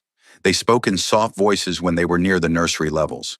They learned to move slowly around Valith children, who were fascinated by them and followed them everywhere, reaching up with tiny glowing hands to touch their armor and their tools. Sergeant Kowalski, who was built like a piece of industrial equipment and had a face that would frighten most species in the galaxy, sat on the floor of a corridor one afternoon and let 6 Valith children climb on him. They explored his armor with their tiny fingers, poked at his tools, pulled at his beard, and glowed in every color of the rainbow. Kowalski sat perfectly still, his huge hands flat on the ground, and let them do whatever they wanted. A Valith mother watched from a doorway, her light shifting between anxiety and something softer. "They are not afraid of him?" the colony's doctor asked, standing beside her. "They should be," the mother said. "He is a predator. Everything about him is a predator, but they are not afraid." She paused. "I think they know. I think children always know." "Know what?" The mother's light steadied into amber. "Who is safe?" In the nursery, Priya Sharma lay in a medical cot that the human doctors had set up beside the larval pools. Her right arm was in a regenerative cast, the bone mending through accelerated healing technology that itched constantly. Her back was bandaged where the acid burns had eaten through her armor and into her skin. She was in pain, but the medication kept it manageable, and she refused to be moved to the Florence because she had promised Sothal she would come back. Sothal was with her constantly. She had appointed herself Priya's caretaker, and she performed this role with a fierce dedication that surprised the other Valith, who knew Sothal as a quiet and reserved researcher. She brought Priya food, human rations supplemented with Valith preparations that were surprisingly good, a light and clean with a flavor like the ocean. She adjusted the humidity in Priya's section of the nursery so it was comfortable for human lungs.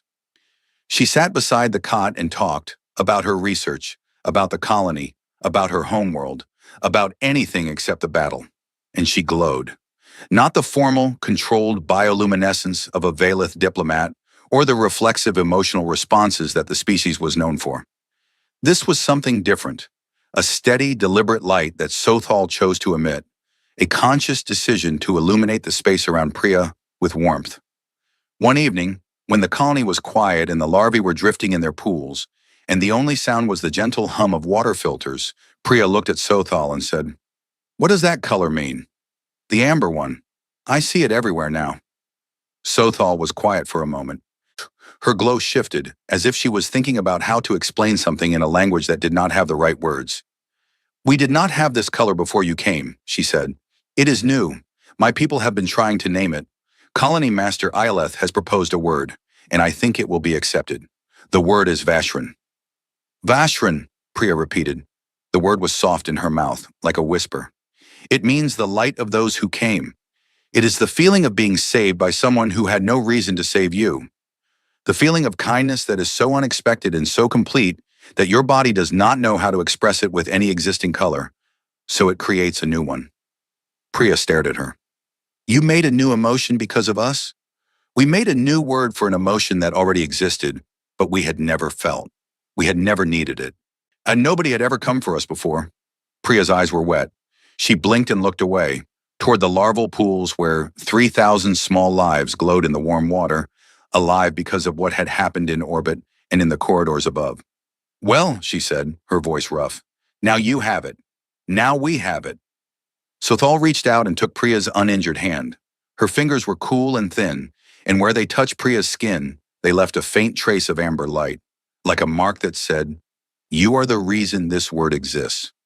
2 weeks after the battle, the Galactic Concord convened a special session.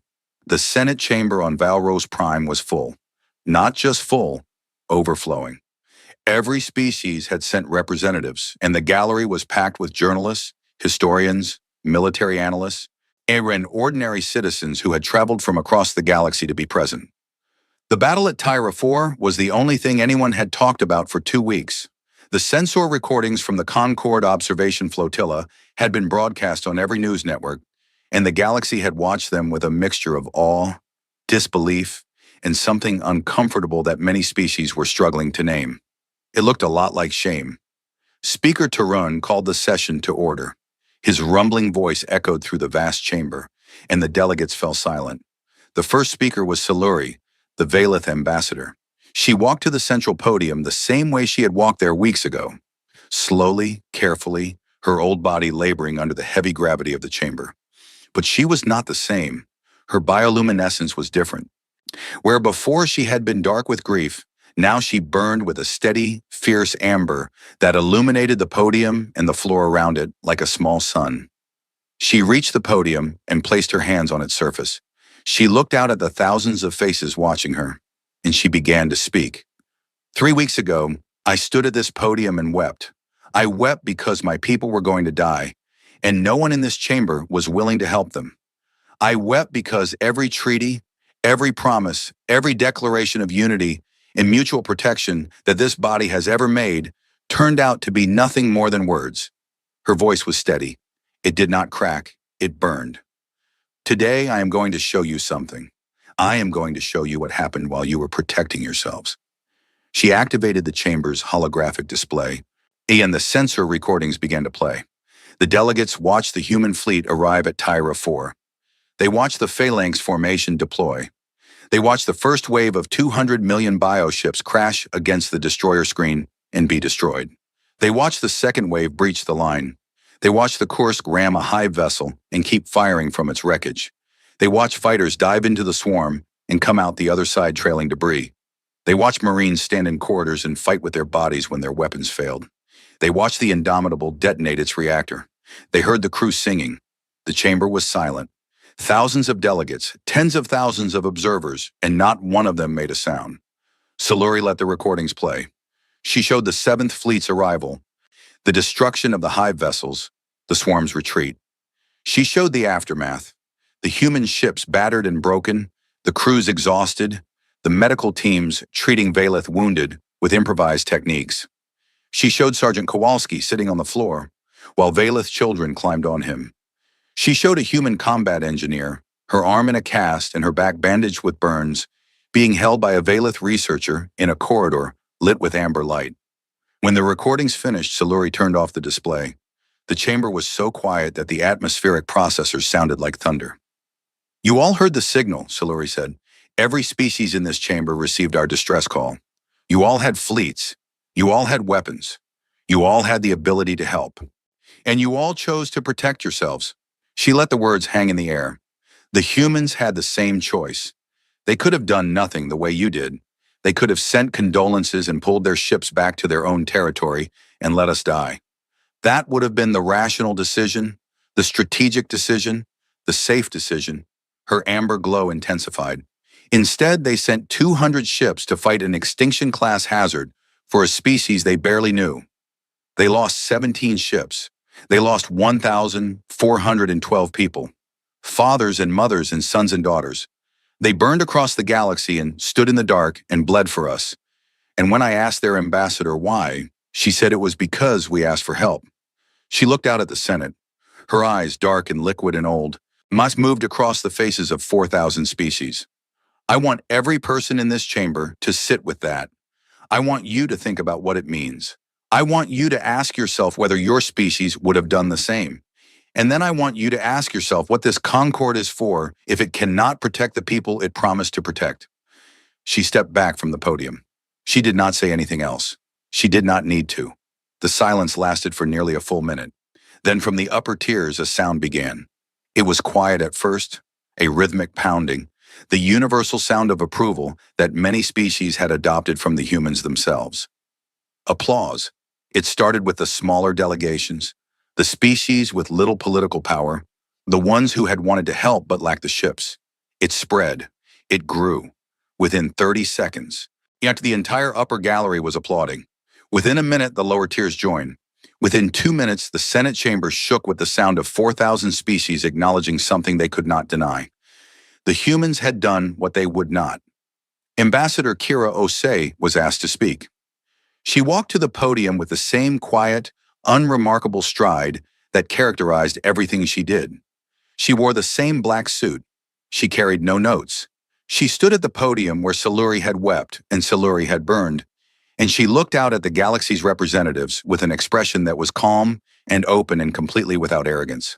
"Thank you, Ambassador Siluri," she said, "and thank you to the delegates for this opportunity to speak." She paused.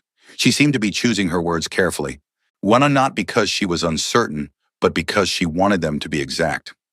I have heard many theories over the past 2 weeks about why humanity responded to the Valeth distress signal.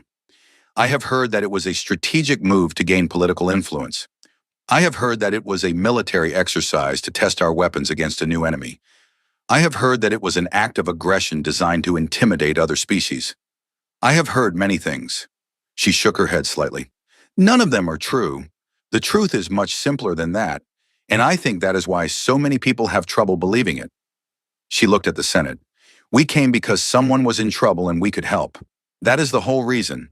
That is the only reason.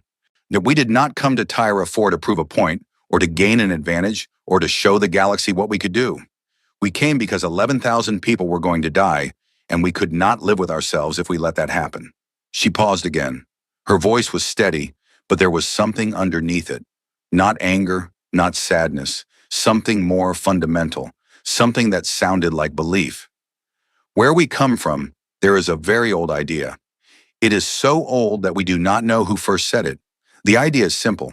When someone needs help, you help. You do not ask what they can give you. You do not calculate the cost. You do not weigh the strategic implications. You help, because that is what you do. That is what it means to be the kind of people we want to be. She let the words settle. I am not here to criticize this body. I am not here to shame anyone. Every species has the right to protect itself, and fear is not a crime. But I will say this. The next time someone sends a signal, I hope more of us answer it.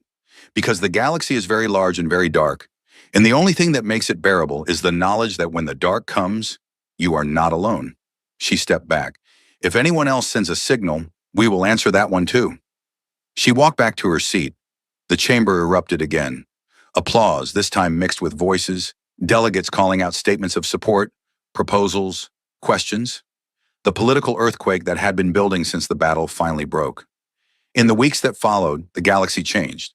7 species formally requested military alliances with humanity. 12 more proposed joint defense initiatives.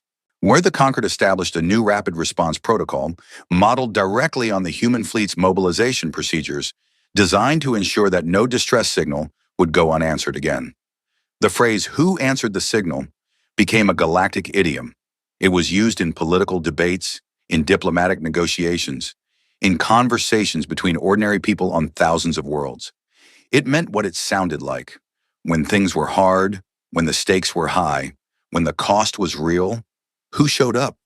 It became a measure of character, of integrity, of the difference between promises and actions. The real Shari delegate who had argued against intervention quietly resigned from the Senate. The Torvan Dominion donated a fleet of transport ships to the Valeth, for evacuating their young in future emergencies. The Morthani, whose representative had given a beautiful speech that offered nothing, established a foundation to fund the construction of defensive infrastructure for vulnerable colonies. They named it the Vasek Foundation, after the captain of the Indomitable. On Tyra 4, the colony was rebuilt. It was stronger now, not just because of the human-built fortifications, but because of what the Valeth who lived there had experienced. They were still a gentle species. They still glowed with soft light and moved through their curved corridors with the grace of creatures born in water. But there was something different about them now, a steadiness, a confidence, the knowledge that they had been in the dark and someone had come for them. The UNSC established a memorial in orbit above Tyra 4. It was a simple thing, a black obelisk, polished smooth, with names carved into its surface. 1,412 names. Every human who had died in the Battle of Tyra 4. The obelisk was placed in a stable orbit that would last for thousands of years, turning slowly in the darkness above the moon it had helped to save. The Valeth added their own memorial. At the base of the obelisk, anchored to its surface with molecular bonding, they planted a garden of bioluminescent coral from their homeworld. The coral grew slowly, spreading across the obelisk's surface in patterns of blue and gold and amber, pulsing with gentle light that was visible from the surface of the moon below. Passing ships could see it from light seconds away. A black stone wrapped in living light, turning in the dark. The names of the dead, embraced by the gratitude of the living. Priya Sharma's arm healed. The burns on her back scarred because some wounds went too deep for even human regenerative medicine, and she carried those scars for the rest of her life. She did not mind. They were proof of something. She stayed on Tyra 4 for 6 months, overseeing the colony's reconstruction and the installation of permanent defenses. Sotal was with her every day. They worked together, ate together, talked for hours about everything and nothing, about Priya's childhood on Mars, about Sothal's research into the ancient ruins, about the differences between their species and the ways those differences did not matter. When Priya finally received orders to return to Earth, Sothal walked with her to the landing pad. The shuttle was waiting, its engines humming in the cold air. Priya turned to face her. So Sothal's light was cycling through colors that Priya had learned to read over 6 months. Blues of fondness, golds of warmth, and that deep, steady amber of Vashran that never quite went away. "I'll come back," Priya said. "I know you will. Your people really adopted me, didn't they? The Colony Council actually sent me a formal notification." Sothal's light flickered with amusement. A quick sparkle of silver that was the Valeth equivalent of a laugh. "I told you, it was not optional." Priya smiled. She reached out and took Sothal's hand, and the two of them stood there for a moment, a human and a Valeth, on a small moon at the edge of nowhere, connected by something that had no name in either of their languages but was real and strong and good. "Thank you," Sothal said, "for everything." "Thank you," Priya said, sitting for the light. She squeezed Sothal's hand once, then turned and walked to the shuttle. She did not look back because she knew she would see Sothal standing there, glowing amber, and she knew that if she looked back, she might not leave. The shuttle lifted off. Tyra 4 fell away beneath it, the colony shrinking to a cluster of lights on a dark surface. Above, the memorial obelisk turned in its orbit, its coral garden pulsing with gentle fire. Priya watched it from the shuttle's window until it disappeared into the stars. 1 year later, Sothal stood before a class of young Valeth on the colony's education level. They were old enough to have been larvae during the battle, now growing into their adolescent forms, long-limbed and curious and full of questions. They sat in a semicircle around her, their bioluminescence a riot of colors that shifted with every thought and feeling. One of them, a girl with unusually bright markings, raised her hand. "Researcher Sothal, what are humans like?" The class went quiet. Every young Valeth turned to look at Sothal with wide, dark eyes. They had all grown up in the shadow of the battle. They had all been told the story, but they wanted to hear it from someone who knew. Sothal looked at them. She thought about Priya. She thought about Kowalski sitting on the floor while children climbed on him. She thought about the crew of the Indomitable singing as their ship died. She thought about Admiral Vasquez saying, "Not on my watch," and Ambassador Osei saying, "That's the whole reason," and a young Marine named Rivera standing alone in a corridor with nothing but a rifle and the absolute refusal to let anything past him. She thought about a message sent across the galaxy in broken Valith that said, "Hold on, we're coming. Nobody dies today." Her light shifted. It moved through colors: blue for memory, gold for warmth, silver for wonder. And then it settled into that deep, steady amber that had become the most important color her species had ever produced. "They come from a world that tried to kill them every day of their existence," she said. "Their planet has earthquakes that split the ground open. It has storms that flatten forests. It has oceans that swallow ships and mountains that freeze the air in your lungs. Every living thing on their world is either trying to eat them or trying to poison them, and some of them are trying to do both at the same time." The children stared at her, their lights dimmed with instinctive fear. "And instead of becoming cruel," Sothal continued, "they became kind. Instead of learning only how to fight, they learned how to protect. Instead of closing themselves off from the universe, they reached out and looked for others who needed them." Her light pulsed, slow and warm, like a heartbeat. "They are loud. They are strange. They take up too much space in our corridors, and they eat things that would make you sick, and they express emotions by leaking water from their eyes, which is alarming the first time you see it. They break everything they touch because their hands are too strong for our world." She paused. The children were leaning forward, their lights cycling with fascination. "But when the dark came for us, when something older and hungrier and more terrible than anything we had ever known came to eat our world and everyone on it, they crossed the galaxy. They came with 200 ships. They stood between us and the swarm, and they said no." She let the word hang in the air. "They lost ships. They lost people. They bled and burned and died for us, and they had never even met us. They had no reason to come except that we asked for help. And when it was over, when the swarm was gone, and the dark had retreated, they stayed. They healed our wounded. They rebuilt our home. They sat on our floors and let our children climb on them. And they were so gentle with us that you would never believe they were the most dangerous species in the galaxy."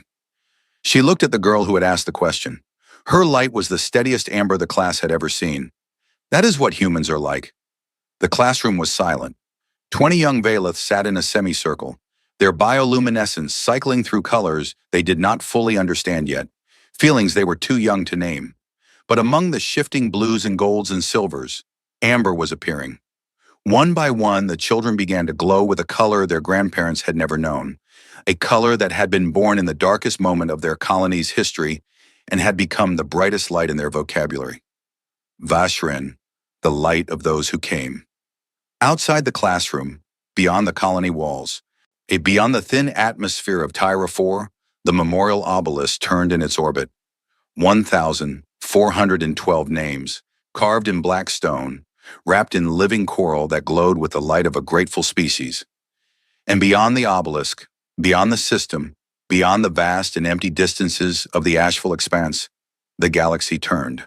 Billions of stars, trillions of worlds, countless species going about their lives, making their choices, deciding every day who they were and who they wanted to be. The signal had been sent, the signal had been answered, and the galaxy would remember.